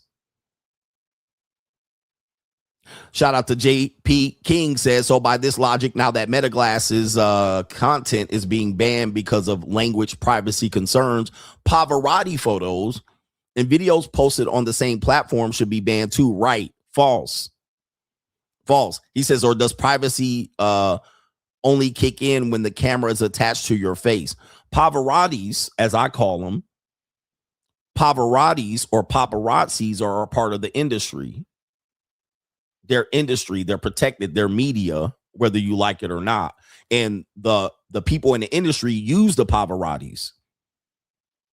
So you might think that the celebrity is against the Pavarotti. I call them Pavarottis. That's because Kevin Kevin Federline called them paparazzi's one time, and it was funny as fuck. But people in the industry alert, call, use the paparazzi to do their spin. So paparazzis are a part of the industry. So it's not the same. They're protected under laws of being photographers, legit photographers, and they're not hiding the camera. The camera is in full view. So they're not hiding that they're recording you. They're not hiding behind a bush and walking up to the celebrity, and they're not using meta glasses. All right. So they're using a camera. You can see the camera. So it doesn't apply. That's not the same. We're talking about people that are not knowing that they're being recorded by camera and then later post it on the internet without their consent. As opposed to paparazzis, there's a camera. The celebrity knows that they're somewhere near where paparazzis are going to be. They know paparazzi's going to be there. They go to Hollywood, and they go down there and walk and eat in a place where knowing paparazzis are going to be there taking pictures. You want to be on camera. You want to be there. Like, paparazzi's going to be out there snapping your photo. Or else you wouldn't go there. You know where the celebrities know where the paparazzi's going to be. They know it, so they're consenting by just appearing there. And many times these celebrities call them to be there and say, I'm going to be there. Take some pictures for your little rag magazine so you can have me up in there posted on Us Weekly and People Magazine. So they're consenting to it by being a part of that. Then they act like, yeah, they'll be at Malibu. They know what's happening. They're going to be on Melrose and shit. Yeah, the celebrity knows that they're going to be taking pictures of. In fact, if you're a celebrity and you want some clout, you want the paparazzis taking pictures. I was going to say that, the Ivy on Melrose. So that's completely different. That is not even close to be the same as opposed to a private citizen. Well, if you're in public, you can be recorded in public. I believe you can't say you don't want to be recorded in public. Because if you're in public and I have a camera, you can't say don't record yourself and have me in the background. Like, you don't have that right. You might be able to confront me and say I can't do it, but you're in public. But if I disguise the camera and I confront you or initiate contact with you and I don't tell you you're being recorded and then post you on the internet, that is completely different. That is a different whole thing. And I have a conversation with you, and my whole conversation is to exploit you. My whole conversation is to get views and edit and chop up the conversation. That is completely different. And post you on the internet without your consent, that is where you're going to run into trouble. Significant trouble. Okay. Big Boy says, I appreciate you taking your trying to free me, coach. I appreciate you I did. I actually freed you on the Free Agent Lifestyle channel. Go check it out. He says, but as a married man of 20 years, we see things the same way. Work and get leverage. My respect more. I think you meant my wife. My wife respects me more because I have leverage over her. She cooks, cleans, and shuts the fuck up. Shout out to you. Boss up, my ninja. Yes, leverage is everything, for sure. I cook, I suck, I shut the fuck up. Yes, indeed. Leverage is everything until it's not. Shout out to Said. He said, put the ladies to bed. Appreciate you. But leverage is only had for so long. Okay. Leverage is had for only so long. All right. But if I'm walking around vlogging and a person ends up in my background, they can't come up and be like, hey, you recorded me, delete it. All right. Nah. All right, we're going to have a conversation about that. Like, don't be in my fucking camera. All right, I can record myself in public. I can record people in public if for all intents and purposes, if they see the camera. Okay. But to hide that you are recording and post it after the fact, and the person had a conversation with you, the guys that you were not recording, you're going to find that that's going to be problematic. They're going to put up all kind of predatory laws against you. They're going to change the laws in the system, especially if, and this is where it gets complicated, if people start commenting on you, in particularly, potentially doxing you, and they're saying negative things about you, in the comment section. Oh, she this and that. She ugly. She a 2. She a 4. Oh, I know her. She's this and that. Yeah, that at that point, you're setting yourself up for failure. And by the way, I called this out well before this. Press 1 in the chat if you remember me calling this out. I said that they're going to face this backlash at some particular point based on this type of content. While you're telling me to do the content, I was like, no, thank you. All right, I'm not going to do it because at some point they're going to face a backlash. This is just too easy to see. It's going to look like you a predator. Sorry. All right. You can argue if you want, but let's do this. Be mad if you wish. You can disagree if you must, but give it some time. They're always going to adjust. And by the way, I said the same thing about Passport Bros being that, and people be like, you just hating. And I said, bro, I'm not hating. As soon as you guys go on the internet and broadcast and tell all these people to come over here. All right. Even though I will say that it's not as much as possible, as many as you think, they're going to adapt and adjust. What was once $15 piece of pussy, what was once a $20 hotel room, is now going to be an $80 piece, and now a $200 hotel room. Now people start saying, Coach, man, why you out here attacking them? Why you dissing them? Why you hating? I was like, guys, it's simple economics. Soon as you drive people over there, the price is going to go up. And now I just saw one known or former Passport Bro saying the same thing. In Thailand, shit getting expensive. I told you.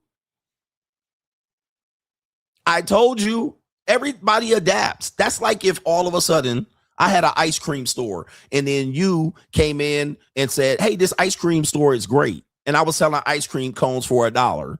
But all of a sudden then, because you gave me exposure, 800 people came in. I'll just charge you $3. I'm making more money. I got more exposure. The price is always going to go up. The price of sex is going up. I heard a dude in Peru saying now he got to pay $100 and he been priced out. I said that. Economics, simple. That's not hate.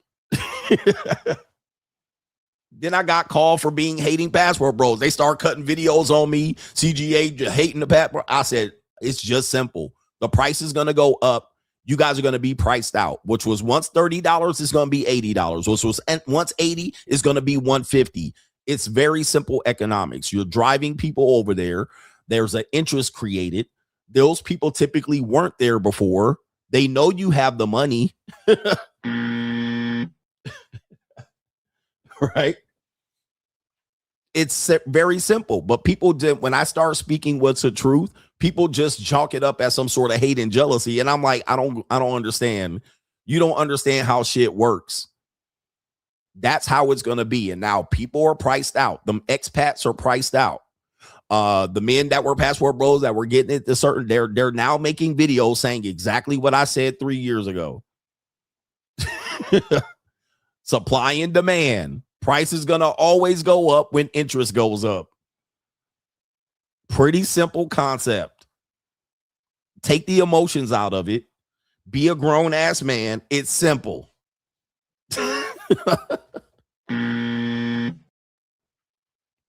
Simple. Same thing in the DR. It's pretty simple economics, and everything that I do is simply based on economics, right? I literally look at relationships. I tie economics to it, and I can clearly see where things are going. I'm like, well, this is the economy. This was available. This is women need to work now. They can't be stay-at-home moms. There's no women going to raise the kids anymore. So you really can't get that type of marriage. So marriage, in a sense, for men is going to be less attractive. Women are going to make marriage less attractive to them because they feel like they got more money than most of you bum niggas. It's pretty simple formula of where things are going. You can't have more than 3 kids. It's unaffordable, even if you have dual income, because you can't afford 3 kids and you can't afford 3 kids in daycare. It's unaffordable. So people are going to be less likely to have more than a kid or 2. Grannies, women that were grandmas, don't raise kids no more. They work. They work at Walmart. They're still working in corporate America at 50, 60, and 70. So you can't just drop them off to granny because those grandmas are divorcing. I mean, like, bro, it's simple. It's simple where the direction of shit is going. I don't care how many Bible verses, how many ecclesiastical shit you bring forward here. I don't care how much hope. I don't care what it was in the past. I don't care what shame that you do. Always follow the money. Follow the money and your answer will be there. You don't change the economics. You can fuck off marriage and traditional marriages and women staying at home and raising and cooking and cleaning. You can fuck that off. It's gone.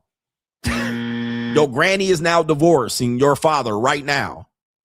Your grandfather. Your granny's divorcing your grandfather at 50, 60, 70, and 80. And both of them got to go to work. You can fuck all that off. Come on. It's pretty simple, but y'all don't want to attach that to it. It's how I'm able to predict marketplace. It's how I'm able to say Passport Bro's going to drive up the price of pussy.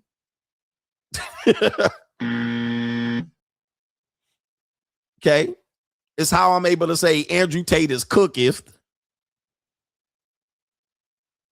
Follow the money.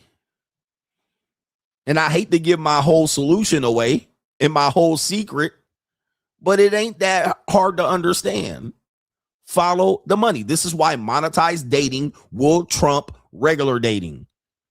Y'all mad that these hoes selling pussy and are prostituting themselves and men are paying. Why? Women cannot survive off of one income. So they're going to date for money. They're going to do a variety of things. They got a woman out here talking about she providing comfort and conversation and cuddles on a website that I'll talk about next week on the JUCO because they need extra money. Everybody needs a side hustle. Women have a pussy between their legs. They're going to hustle pussy. I don't care what type of moral situation they got. They're going to hustle some pussy. OnlyFans, dates, trips, travels, vacations, conversations. They going to hustle some pussy. Period. They going to be on there with their titties out and you ain't going to know shit about it. They going to be in the bathroom with a dude on a video site, a megala, whatever that is, with their titties out. Period. And there's only so much you can do about it. There's not a lot of morality that even in the Philippines, guess what's happening? Those women, because they're very Christian and Catholic based, because Spain came in there and raided they ass, but they're very Christian and Catholic based. They're very traditional, but their average income is $400 a month, US.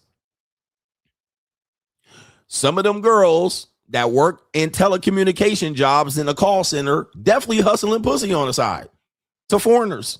Women that you're gonna marry, women that you don't know, dude, you don't even know to have.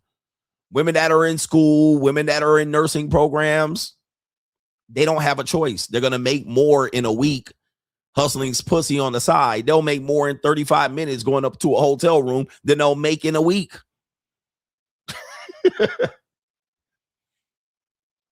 It's simple economics. She's 22, 24, 25. Slam dunk.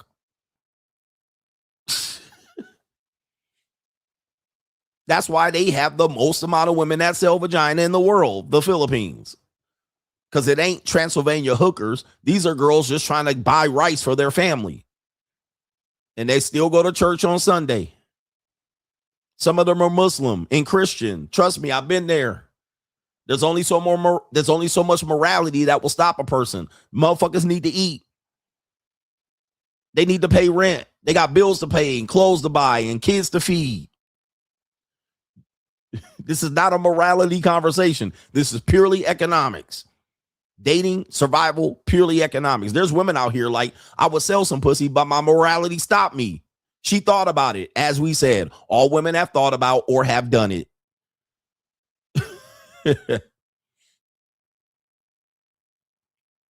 Okay. Somebody said Tate has never mentioned me, but I say his name every day. Thank fucking God. And by the way, time out for you. You need to be on camera to talk now going further. All right. You need to be on camera. Tater Tot. I'm glad Tate has never mentioned my fucking name because look at this nigga. All right. Anyway, thank Thank God he's never mentioned my name in connection to the shit he's done. Shit. All right. Thank the Lord. And I never mentioned this nigga name until this nigga wrapped up in jail and he just talk of the town. So what you think? I'm not going to talk about him, bitch nigga? Don't try to shame me into not talking about the most popular story in the manosphere, bitch. He's the most popular story in the manosphere. He the most popular story on the internet right now. You think I can't talk about him, bitch? Fuck you. All right. And go fuck yourself. I'm going to talk about him. You can't come in here and shame me to talk about this nigga. All right. I'm going to talk about him, nigga. Tater tot ass nigga. Bitch nigga, you want to share a cell with him? All right. Anyway.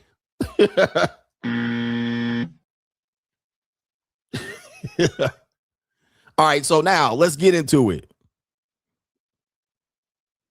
Let's get into it. Y'all thought this was some coach. We need to stay together as men. We need to hold the line. Go fuck yourself, incel.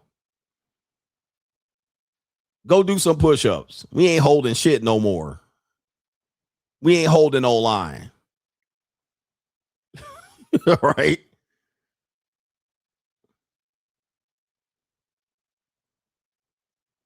Where we at? I told you these manosphere niggas gonna show up with they bitch assness. They gonna be late to class, ain't gonna listen to what I say, and they gonna come in here with this bullshit. He said the entire manosphere has been at war.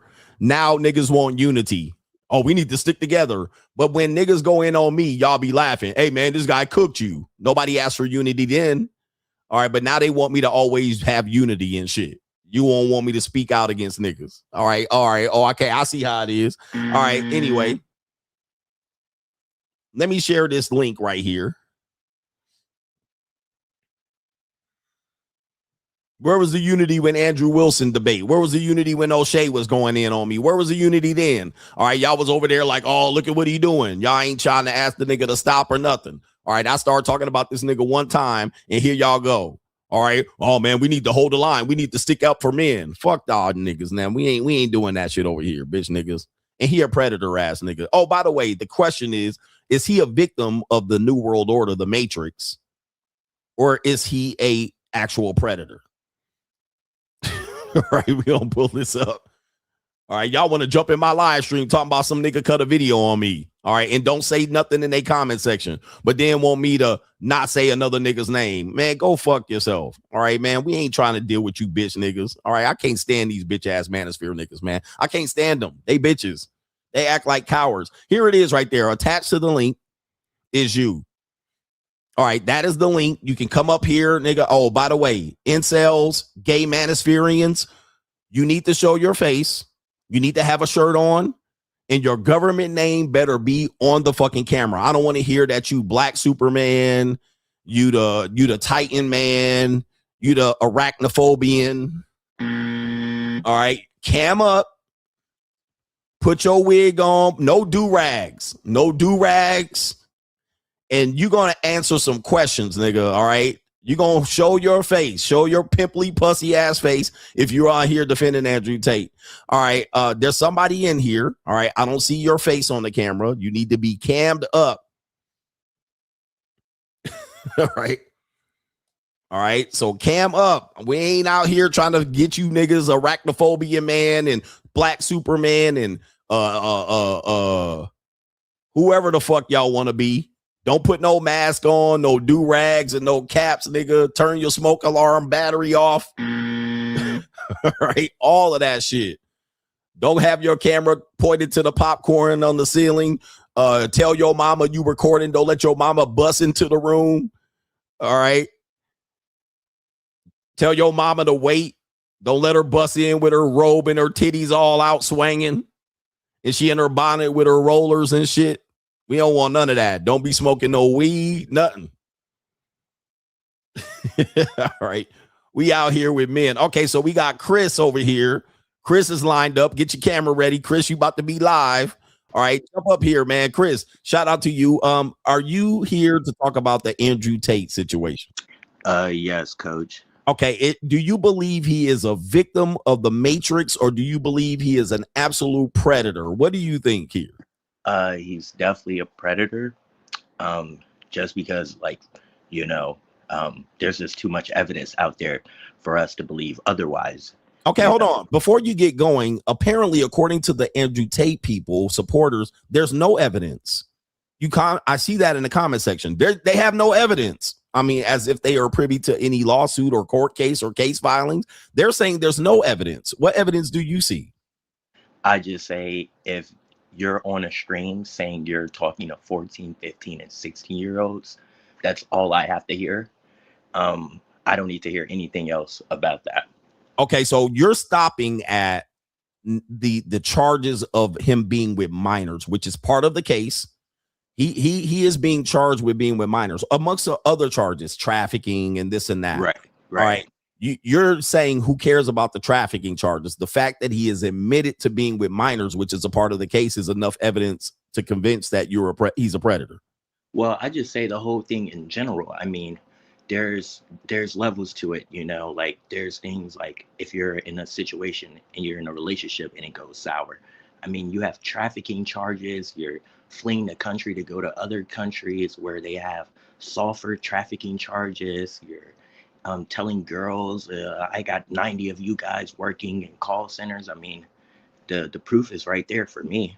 Okay, so if you believe that people, his fans, because we had a fan in here saying that I am taking clips out of context and that, he is admitting these things, but they're out of context. I need to watch a 2-hour stream. He later said he doesn't have 70 women working for him or 90 women working for him. He later has cleared it up. He said he was just doing that to impress the incels. So which one is the story? Which one do we believe? Do we believe he had a webcam business or do we believe he didn't? Coach, you know, like how I know, you can't just take back what you say on the internet because people hold you accountable. Okay, so we're saying that about OnlyFans girls. The internet is forever. The manosphere has went out and said the internet is forever. What you do on the internet is forever. So if he said that previously and then later reclarified it later, well, we don't see the reclarification. You're saying that we should hold him accountable for, and that's any content creator, including myself. Yes, for sure. I mean, they hold you accountable if you're a felon. I mean, they hold you accountable on your past relationships and your past jobs. I mean, you can't just forget about someone's past, you know, when we're talking about serious situations like this. Okay, in this case, though, so he's contributed a lot in terms of helping men big up themselves and do push-ups and get a Bugatti. And he's done a lot of things to tell men about feminism and young boys, right? So should that count in him not being indicted in these crimes? Should men say, well, he provided value to me and made me be a better man? Should he not be arrested for these particular charges if he did them? Well, the way I look at it is, yes, he did contribute a lot to society. And, you know, yes, he's helped a lot of, you know, the alpha male coined that term. But I'm just saying in the sense of what's at hand and what's at stake, you still have to live with these allegations. You know, this isn't just something that just goes away. So neither what you did in the past is going to affect what you're going to have to deal with in the future. So correct. That really matters. So most of the allegations are coming from prior to his fame in the manosphere, but he was somewhat famous and synonymous. You know, he had appeared on the reality show. As far as I know, he had become famous doing the PhD course and on the internet. So he had a personality before he became manosphere adjacent. So these things came up before 2022, where he became famous. And he's kind of dealing with things from 2016, 2017, which we always tell men that's the case. That could be the case. Shit can come up from your past. Right. Should we look at him as being a victim of being famous for people to come back from the past to do this to him? Yes, I feel like there's also there is a no and there is a yes. There's just the facts and the evidence that we have on hand. So therefore, yes, you may be a victim of these situations, but it also doesn't look good that you're on stream saying in that year that you were doing this with women. Oh, okay. So you're going back to, it was an old case, but he actually was saying currently that he had did this like as early as 2022. Hey, when I had my webcam business, when I had 90 girls. Right. So he's referencing the past, but now you're saying he's saying it's too old to bring up. Okay, all right, interesting point. Last thing, are people jealous of Andrew Tate? I really don't think anyone is jealous of him. I think he's just projecting on other people and how they feel about him. And I think he thinks that he's bigger than what he actually is. And that's what got him in trouble in the first place. You know, just having too big of an ego and not focusing on, you know, like you say, the free agent lifestyle. That's what got him in this pickle in the first situation. Okay. Anything else you want to add to this? Not at all, Coach. I just Okay. got to say to everybody that's Gen Z, just focus on yourself, focus on your bag, and free agent lifestyle for life. All right. Shout out to you, Chris. Thank you, man. All right. Okay. So we got a person saying he a predator. All right. He predator out here, and he basically self-convicted himself. By the way, he's innocent until proven guilty.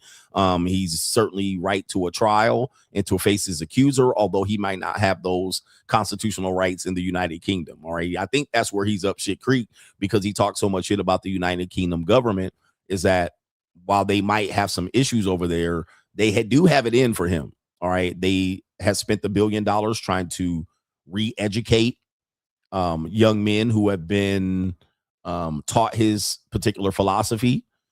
So there's that, right? They have it in for him. And I think if you're a person that has antagonized this group of people, all right, like I haven't antagonized the government. I haven't antagonized the agenda. I haven't antagonized, you know, capitalism or socialists. I haven't. So it's that at that point, you got to know that as a man, you keep poking the bear eventually going to wake up. Right. The bear eventually going to be like, okay, you keep talking shit. All right. What's up? All right. We got Calvin in the building. He's going to come up on camera. All right, Calvin, go ahead and let us know. First and foremost, the question is on this camera, on this video, is Andrew Tate a victim or is he a predator?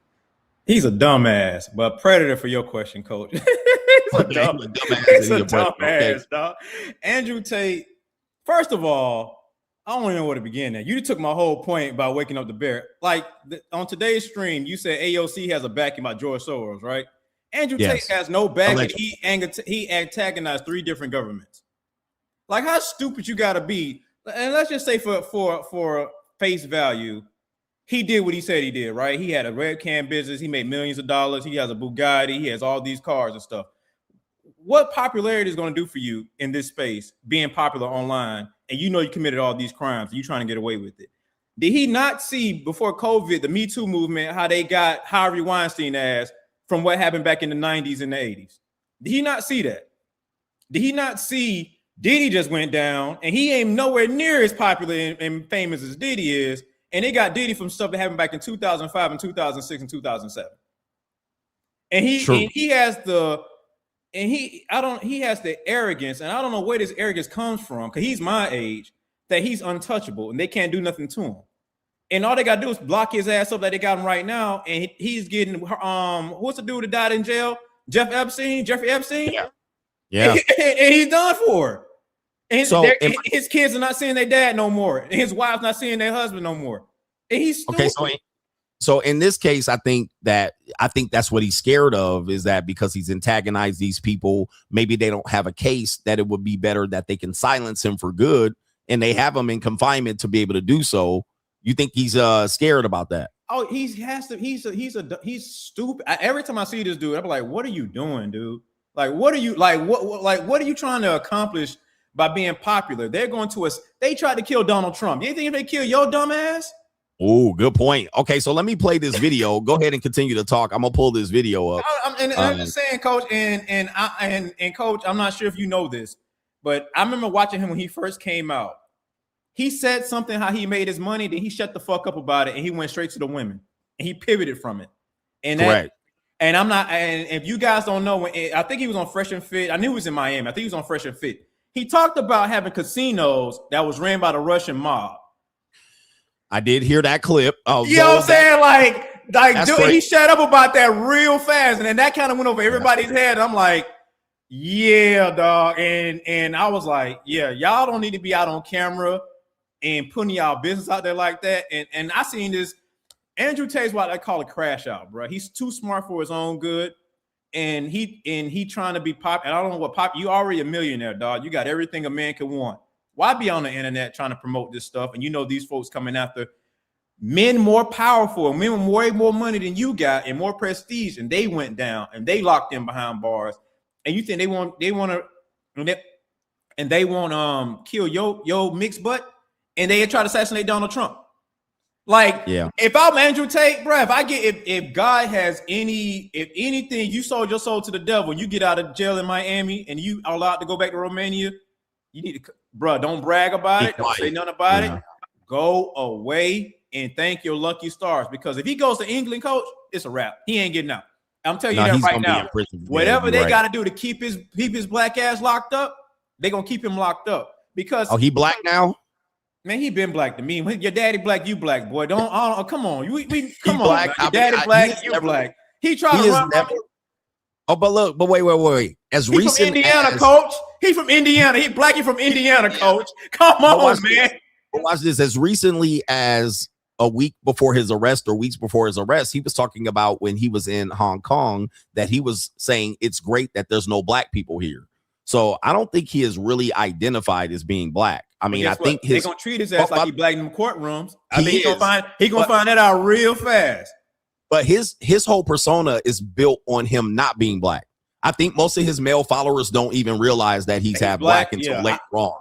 All right. Yeah. And my last. And by the way, go ahead. I got one point. I want to play this video. And by the way, everything we say about him being charged is alleged. Yes, everything is alleged. Go ahead. No, because my last point on this is, if he goes to England, coach, they're not gonna let him out. So that's the whole thing. And I just want young men out there, because he's a millennial like me. We about the same age. Him and his brother, we the same age. This is how you fuck up being a millionaire. You make it, and you fuck it up. And this is how you fuck it up. This is how you crash and burn before you hit the age of 40. If you get the money, you do anything shady or illegal, shut the fuck up and enjoy your money and get out the spotlight. Don't try to clout chasing. This is what clout chasing gets you. Case in point, coach. That's all I wanted to say. This is what clout chasing gets you. Yeah, I can understand that, but don't you think that if he's making money hand over fist, that he will continue to do so, especially if he knows he's on borrowed time? I mean, the mafia thing that he would admit to, by the way, if he did admit to that, I did see a clip. If you want me to pull it up, he did say that. I believe it was on I think it was Fresh and Fit. He was in Miami, because he said that shit. I was like, bro, you said that on camera? That's incredible to be able to say that on camera. Stupid. I was like, that's. I was like, you are dumb for admitting that on camera. And he never brought it up ever. Never brought it up ever again. I don't know who got in his ear and told him to shut the fuck up. But somebody I can imagine who got in his ear. I mean, but look, if you're a mobster and you're connected to this guy, you obviously will make a call and tell this nigga to shut. Hold on for a second. Let me do the sound effect right here. Be like, shut your bitch ass up. Like, nobody wants to know names, but by the way, they have names associated with him allegedly with these connections. All right, but that's crazy. In all these videos, he's talking about he's messing with these underage. I don't know. And one thing I give him the defense of, I don't want this to be a morality. He's convicted on morality. If he committed a crime, let him be convicted of a crime. But people don't, if people don't like his morals and how he goes about his business, that's different, because that's a slippery slope in society. We saw that with Diddy. They got Diddy on morals. They really get Diddy on nothing. They got him on morals. Sure. So I don't want that to be, I don't want to sit here and say I'm against his morals. How you want to live your life, how you want to live your life. As long as it don't affect my life. But as long as you don't break a crime, you're not here being a serial rapist or a killer or anything like that. But once it gets to morals, and you know how the religious people get with morals, they try to convict people off their morals and stuff like that. That's a slippery slope of society that we don't need to go down. But they got Harvey Weinstein ass, and I don't understand his chain of thought. So that's all I have to say, you, man. Yes, thank sir. you, man. Money Mindset member Calvin. Shout out to you and the famous member of the JUCO. Appreciate you, man. Shout out to you on that one right there. Okay, one big thing that also that has come up related to this that Calvin brought up, not only him allegedly saying he was connected to the mafia. But before I talk about that, I want to show this one right here. This is him previous to him being arrested, saying that England used to be a country and that they should come and get him. England used to be a country. Now it's charged by Keir Starmer, some fucking wanker who keeps issuing Interpol warrants for me. We need to get Andrew Tate, Interpol. Bro, just fucking chill out. Chill out. I'm in Beverly Hills. Come get me. I'm not hard to find. I post my location on Twitter, and I'm 6'3", walking around Beverly Hills with a crowd of adoring fans. Come get me. All right. Remember that. I mean, look, I don't antagonize people like this. I hope, even bitch ass beta males. I don't even tell you to come get me. I don't be like, pull up, right? Pull up. You can't touch me. I'm here. This is my location. Playing with fire. I hope you men see this, that dude, this ain't a comic book. This ain't a movie. There's some real life consequences. Now that they got him, he's complaining about accommodations. He asked for this, by the way, just so you can clearly see. This is also him maybe being scared and knowing that eventually his time was up. This is also him right here, just so you can see. I'm right here in Miami. Come get me. Arrest me. Perp walk me. Put me on the news. Tell everyone I'm a human trafficker. You think I'm not versed? You think I'm not ready? I'm a Navy SEAL in this shit. Come get me. Raid my house. Take my stuff. You think I sleep with a full phone full of evidence? You think I don't wipe my phone every night? You think I'm dumb? Come get me. Arrest me. Breaking: Andrew and Tristan Tate have been arrested in Miami. Okay, so again, where people are saying he's a victim, right, and he's being persecuted unfairly, I mean, he basically told them to come get him. Now, I don't know at that point how you're telling him that he's a victim. How is he a victim when he said come get him? Try me, come pick me up. He said it not once but twice. Not a lawyer on the internet doing podcasts on how he's unfairly incarcerated. As men, we got to tell you, you move in silence and violence, or you move in a certain way, it's going to come back to haunt you, right? So you then can't say you've been victimized at the other side of that. Okay, we got Mr. Show in the building. All right, you're going to be pulled up here. Shout out to you. All right, first of all, to answer the question, all right, do you believe he's a victim or that he is a predator in this case? Hi, CGA. It's a pleasure to meet you finally. My name is Mr. Showtime, proud member of the Manosphere, and I'll be the first to state that Jeffrey Epstein didn't commit any crimes.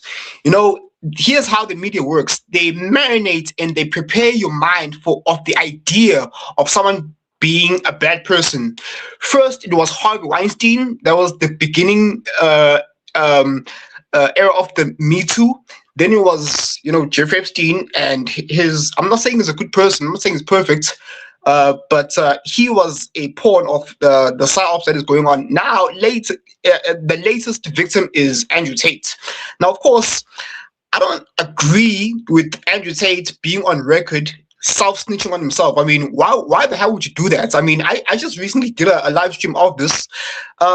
His lawyer is acting rather strange, going on podcast, as you said. It's rather bizarre. But Andrew Tate is ultimately a victim. I don't know, some people might say he's an industry plant to, scare the rest of the Manosphere audience, the masculine youth, to say, hey, if you challenge the Matrix, this is what happens to you. Now, for what it's worth, I prefer him overcome this, on a personal level. But Andrew Tate is a victim. He did tell these people, hey, come get me. And now it's being tested. Him complaining behind bars, I mean, it's bizarre. He did well in Romania the first time, and now he's complaining. Right. I mean, but with regards to Epstein is there's nothing in those Epstein files that suggests that there's crime. Why? Because he was offered a so-called sweetheart deal. Now, who gets offered a sweetheart deal? I'll tell you who. Someone who didn't commit any crimes, was allowed to just walk out, and then he was allowed back around, he was given a curfew to be back in prison around 6 p.m. So what kind of person gets off? Yeah. So what kind of person gets offered a sweetheart deal? someone who didn't commit any crimes. This was hold a on. plight. Let me stop your momentum because we do have some questions here. All right.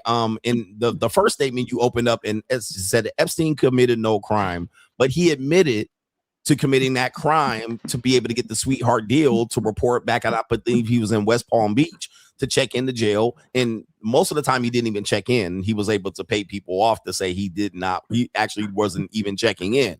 All right. If you actually going back, but you're saying that Epstein committed no crime at all. Yeah. Okay, he didn't commit. He didn't commit any crimes because, I mean, CGA, that is the new world order, basically saying to us, communicating to us that we can do whatever, and what are you going to do about it? I mean, Epstein, think about this. Why didn't Epstein appeal his initial conviction? Why? He just said, he was convicted, and he didn't appeal it. He didn't appeal it. The one in Florida, he didn't appeal it because he admitted to what happened. He admitted that those 16 and 15-year-old girls came over there and massaged his eggplant. Remember? And so he couldn't appeal. Once you take the deal, you can't appeal it. So that would be one of the reasons I would see that he wouldn't appeal it.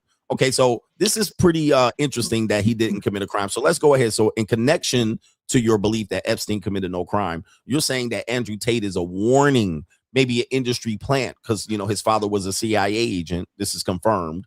All right. His father was part of the military industrial complex. He was over in Russia and learned how to speak fluent Russia allegedly in 3 days or 3 months. You're saying that possibly he's a plant, and as I suggested, the manosphere has been infiltrated by personalities that are connected to governments, right? We have several people that we can trace back and point them or a relative back to government. You're saying that he's a plant potentially here to destroy the reputation of the manosphere. Yeah, exactly. Before I answer that particular question, before I forget, Kevin Samuels used to, I think one of his live streams in 2020 or 2021, he uttered the phrase, I remember this vividly. He said, to those who aren't taking the hokey pokey seriously, you're playing with your lives. So that leads me to believe that Kevin Samuels got himself vaccinated, and that's how he ended up passing away due to myocarditis, cardiac arrest. So it wasn't, I don't think it was applied to kill him. He was of age and he took the vaccine, and that's how he ended up passing away. I mean, as of lately, over the past few years, people have been dropping dead rather suspiciously. So rest in peace. They didn't take him out. Kevin Samuels. They didn't take him out. Yeah, he had an issue. He was taking blood thinners. He had a thin blood. He had an issue documented for sure. All right, but I want to go back to Andrew Tate on this situation here. I don't want to even touch the Epstein thing. So you're saying potentially you said he was a victim, and then you jumped and said he was an industry plant. So which one is it? Is he a part of the industrial complex, the New World Order, or potentially is he a victim, or maybe he's a patsy? Which one is it? With regards to Epstein or Andrew Tate? Andrew Tate. Okay, with Andrew Tate, I mean, think about it. Who is allowed to just do laps doing podcasts? I mean, Julian Assange was bagged immediately when he was facing his music. Edward Snowden was bagged immediately. He fled. Now, what is it with Andrew Tate? I think Andrew is being used. I mean, two things can be true at once. You can be a victim and be used as a industry plant at the same time. I know to some people that may sound rather confusing, but I'm not saying I have all the answers. We're still learning as time goes by. But I think ultimately Andrew Tate is innocent of his charges. They're being trumped up. And with regards to Vivian, in 2014, in 2014 and in 2015, they say that Vivian was 14. Okay, she might have been turning 16 during that year. It's just that maybe it wasn't her birthday at the time that happened, but maybe that year she was turning 16. Has anyone 15, ever considered that? That means 15. That means 15, right? Yeah. But she might have been turning 16 that year. Okay, but wait. So she was turning 16 on the year she did webcam, which is still illegal. You can't be 16 doing webcam. So you're saying she was 15. You're confirming that she's 15, but saying he's innocent. Oh, he froze up. Uh-oh. New world order. All right, you see he froze up, so I'm going to pull him down. All right, so he was trying to say she was turning 16. She was yet of age. She was of age of consent, maybe at some particular point. All right, but let me go ahead and remove him down. new world order. I was going to let him talk just to talk it through. He did make some points related to two things can be true at the same time. In reference to him being able to continue to speak, he said Julian Assange was silenced while Andrew Tate was allowed to speak. One rebuttal to that was, wouldn't it be the case that if you are trying to make a case against a person, you would allow the person to talk? All right. And especially if you know the person wants to talk. Epstein did not want to talk. Assange probably didn't want to talk, or he knew that if he talked, he would get clapped. Whereas Andrew Tate, they would allow him to talk to bury himself. All right. Go ahead. Keep talking. Keep saying shit. And in terms of the Epstein things, I don't even know what to deal with that one here. There's just too much evidence in him being convicting himself. Somebody said the Venezuelan president. Yeah, keep talking, keep thumping your chest. Go ahead, keep saying it, and then we're eventually going to get you. Okay, so we're going to go on. Shout out to Mr. Showtime. I'm going to move on for that. You were fun. You were great points here. We do appreciate all levels of opinions. Anything you want to say in conclusion? Your internet is back, brother. Where are you streaming from, by the way? Where are you streaming from? I'm from I'm from Newcastle, South Africa. Okay, he's in the South Africa area. Okay, shout out to you, brother. We would normally call you Brother Dim Day out of a respect. All right, but shout out to you in South Africa. Hope to visit. Any last points you want to make here? Yeah, CGA, I know you don't want to hear this. You've made your states, your claims that you've been treated poorly in the manosphere, but I strongly like to implore you and ask you to come back, because we need your expertise, coach. I understand. Look, coach, you say that men should stay out of court and remain a free agent. How, when the whole entire cosmos of the Matrix is gonna become a technocracy dystopian? You can't be a free agent then. That's what we're fighting for. And at some point, with the JUCOs, they're gonna get you eventually, so you might as well join the brotherhood and fight alongside us. We need you, coach. Please come back to the manosphere. So fight alongside you. There's nobody fighting. Well, like who's fighting for Andrew Tate at this point? What can they do? They're not going to get him. Yeah, but can you get him out of jail? What are you gonna do from South Africa? Well, CGA, South Africa is a first world country. I'm safe. So in regards to remaining on the Matrix, staying online, I'm safe from persecution because we have freedom of speech. You're not gonna be unlike Andrew Tate out of a situation. That's fine. You're saying that I should stay with the brotherhood to help you do what? I mean, they haven't helped Andrew Tate. They couldn't help Kevin Samuels. They can't do anything. They never asked for an autopsy report on Kevin. They never got his Rolexes back. I mean, what can they do? Well, we no longer need Andrew Tate because, as you said, there's nothing we can do for him, and he's failed the manosphere in his, recent failures. He lost to Chase Damore. He apologized to the Agent Smiths. You know who? Okay, I like to call them the Agent Smiths of the Matrix. He apologized to the Agent Smiths, and he backstabbed Sneeko, and he went against all of his masculine tenets that he preached. So let us not focus on Andrew Tate, because it's just being used to scare us. I say we continue doing what we need to do. We continue plowing forward. Okay, we stay on par with the mission. Stay on course. Okay, so yeah, that's my advice. Just curious, what do you see possibly the manosphere accomplishing, jumping on YouTube and Instagram on a daily basis against the Matrix? What do you see the pendulum swimming back, as opposed to countering what you're seeing with the agenda? What do you see? The return of masculinity. Okay, if masculinity falls, it is game over. Okay, influence. This is a battle of influence.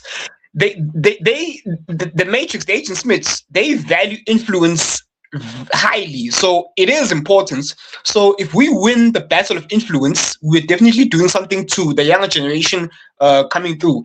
I mean, they gave us clavicular and sneako and all these grifting, these weirdos. Okay, so let us stay clear of them. Okay, and let us focus on the ones, the real ones, the anomalies who are on business, on proper business. So I would say, do you have a podcast, sir? Do you have a podcast? Please drop your YouTube channel in here. You're very entertaining. You're very, you do have an interesting perspective. You're definitely passionate about this. So go ahead and drop your link to your channel. All right. We love it here. We would love to see more of you. I'm at Mr. Showtime. As you see, my name appears. Hold on for a second. Let me see if I can pull it up here. Mr. Showtime. We'll type it in here. All right, for the people who can find him here. If you guys want to find him, Mr. Showtime is his. Go ahead and look him up, man. Shout out to you. I got to move on. I got a couple of the people behind the scenes, but thank you for your perspective, man. All right, appreciate you, man. You see that? We can disagree with good discourse. We both didn't call each other names and stuff like that. All right, and we're able to have a little bit of, he's expressed his opinion and he expressed his case very well. Even though many people might disagree with it, he definitely got his points off. All right, shout out to our Mr. King is about to make his debut here. Mr. King is about to come up on the screen. Shout out to Mr. King. Question is, Andrew Tate a victim in any way that you might be able to tell us, or is he? I can't hear you though. Oh, you can't hear me. All right, so you might have to go to the microphone potentially to pop up. Let me see here. Can you hear me? You can't hear. I can't hear you now. So your microphone is off. You might have to go to your settings and adjust the volume. Hi.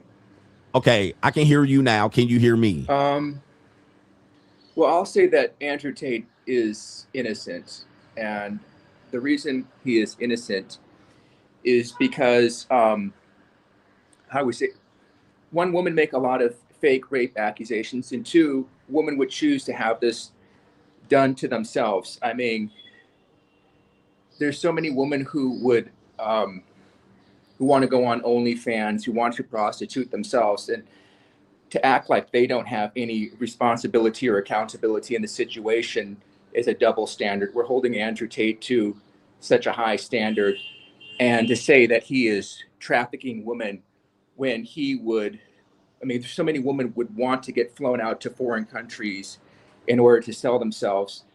I mean, it's such a high standard. I mean, if you're going to hold Andrew Tate guilty, why don't we hold Cardi B guilty for WAP and getting up and telling all these girls that they should be doing this kind of stuff? With that said, Andrew Tate's a total loser. He must be a plant. I mean, he's absolutely one of the most pathetic examples of a man that you will ever find. I mean, he's designed to make men look bad. It would be better to have somebody like you out there who actually has a reasonable point of view than this guy. I think that you have a very good point of view.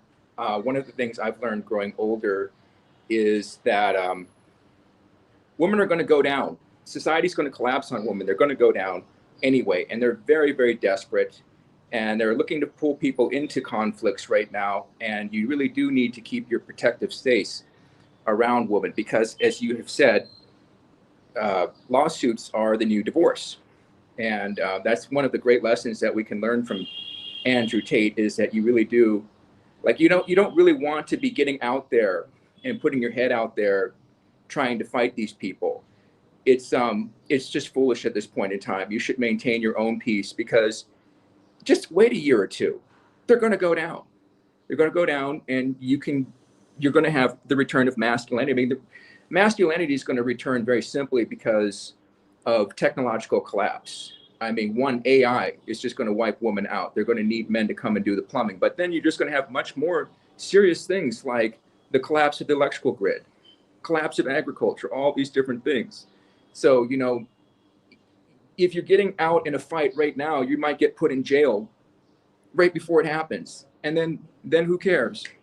But Yeah, check But this we out. should I don't support know if you Andrew can hear Tate me. because We should one is that support him. there's just a lot of fake rape accusations, Okay. and two, just because women want to do this. But other than that, that's my piece. I'll just leave it at that. Okay, man. Thank you for sharing because I don't think you can hear me, so I'm going to go ahead and bring you off. Thank you for perspective. I did want to follow up on. He basically said two things can be true. He can be a victim, but he can be a pathetic representation of masculinity, and we're seeing that possibly a plant. People are saying that he's a plant and designed to make people or the industry look bad. I did want to push back on one issue related to this that he brought up is that the trafficking charges and the women volunteering, which is, I think is true. The women, we showed some of the women. I think he is a victim in terms of the women turning on him and once volunteering and now being a victim. I do agree with that. I do agree with that because that can happen to anybody. The woman says she's consenting and then she feels like it didn't go her way. And then some of these women are turning on him. They agreed to be flown out to him. All of that I agree with. The only thing I'm looking at is the minor charges, all right, which he can't defend. Him admitting that there were minors involved. Okay, so that's where he has a problem, okay, with me. And I'm going, okay, the other stuff can be argued in court. These women were disgruntled. They volunteered. They flew in. They were there because they wanted a relationship with him. And then they realized there was other competition. That I agree with. And that can be played out in the courts. But then when you jump up and say there was a 14, possibly 15 or a 15-year-old turning 16 that's been tattooed and been with you and they can prove that, you getting football numbers, right? That one you can't defend, all right? I think that was a good point. I'm glad you guys are jumping up, expressing that point. The other parts about potentially him being a plant, we can't confirm this. We do know his dad had connections. He has admitted to having some organized crime connections somewhere, I believe possibly in Romania. He's beat the algorithm, successfully designing a program to beat social media's algorithm to where he can never be silenced. So the genius of that, we do say he said and done some dumb things, but we can look at the fact that he's a genius in certain aspects. Okay.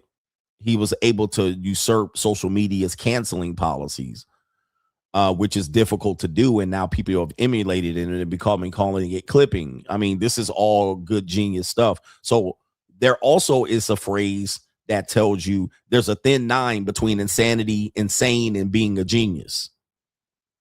Okay. So while you might say he's good, incredible, and he's smart, or has a high IQ, there's also a thin line between being insane and being a genius. All right. So there's that where he, smartly was able to do things, but then it ended up being the one thing that sunk him at the same time. All right. We got Fat Nerd. All right. Shout out to you. You're about to be up. I hope you're not a fat nerd. All right. Okay. All right. Well, all right. We won't tell you too much. All right. So what's up, Mr. Fat Nerd? All right. What do you think in this case? Is he a victim or a predator? First off, you never know. Shit gets really tricky with the government and shit. They can label you whatever they want. But if Andrew Tate was around me, he could never talk like that. Like in my area, we play no go with that shit. So whatever you run your mouth and use those words or whatever you say, you'll get beat up real quick. That's one thing. Two, though, why are you looking like a pimp? I remember back in the day, you used to be like way basic. Now you got some Versace ass silk linen and shit on and some crazy ass sunglasses. You know what I mean? So I remember when you were just laid back, all black t-shirts, muscle shirts or whatever, and you were chilling. So you changed a lot too, though. But the manosphere shit.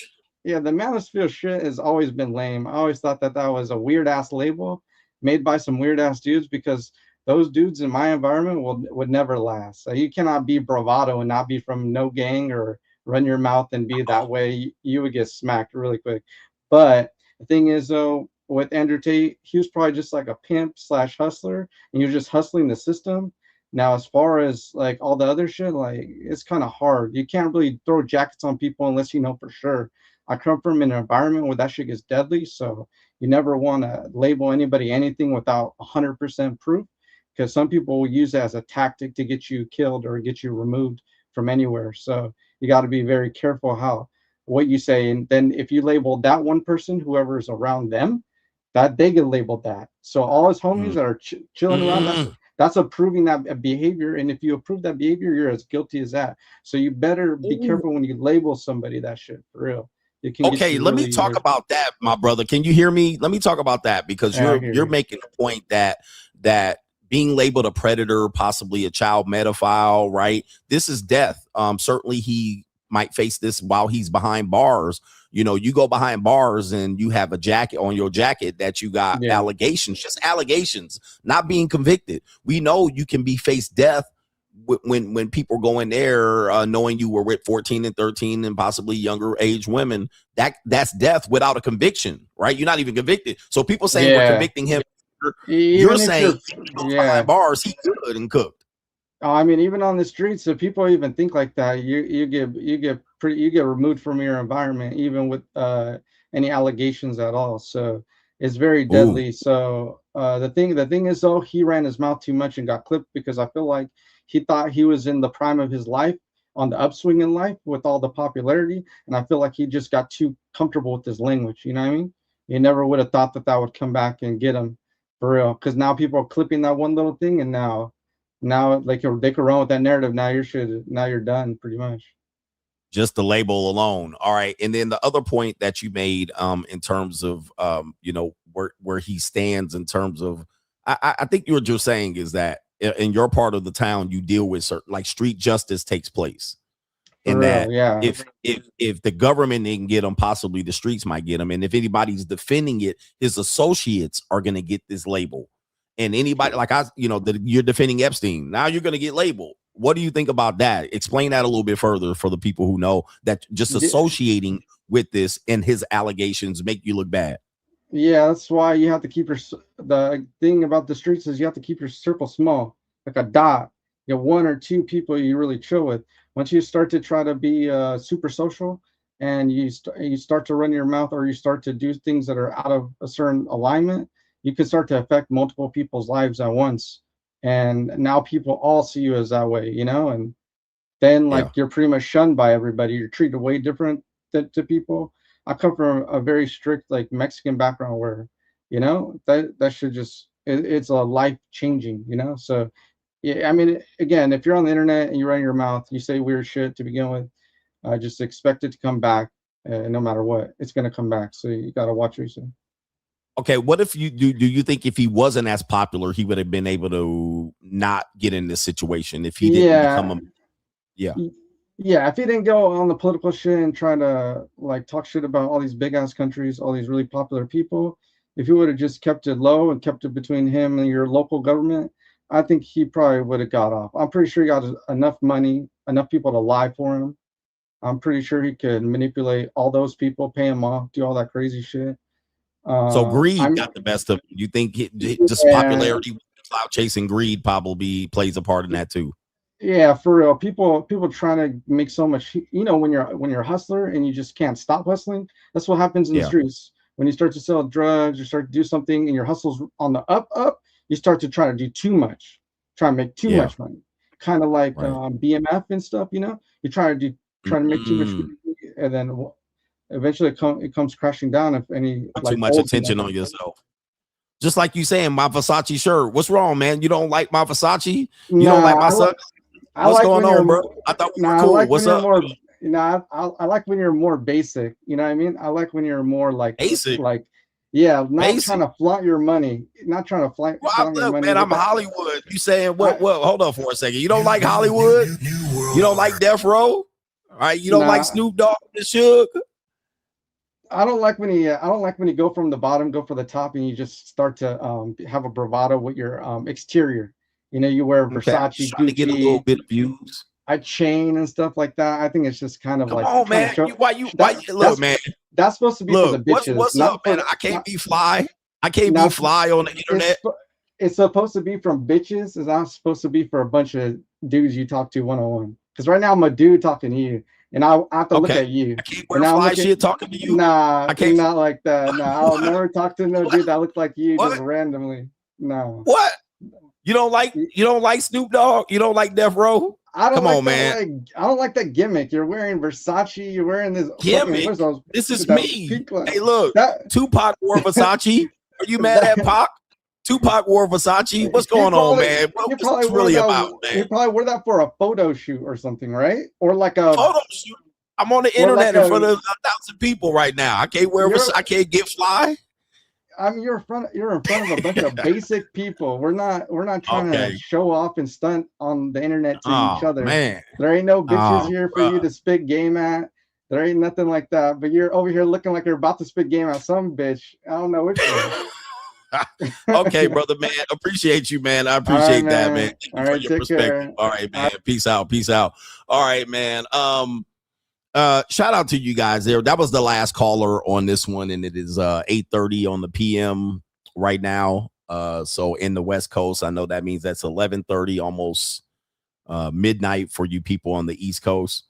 So shout out to you guys. Thank you for your perspective on this one, and hopefully everybody gets their chance to beat these charges. Hopefully he has some good representation to go in there and beat these charges. But my final thing I want to say is you're not Andrew Tate.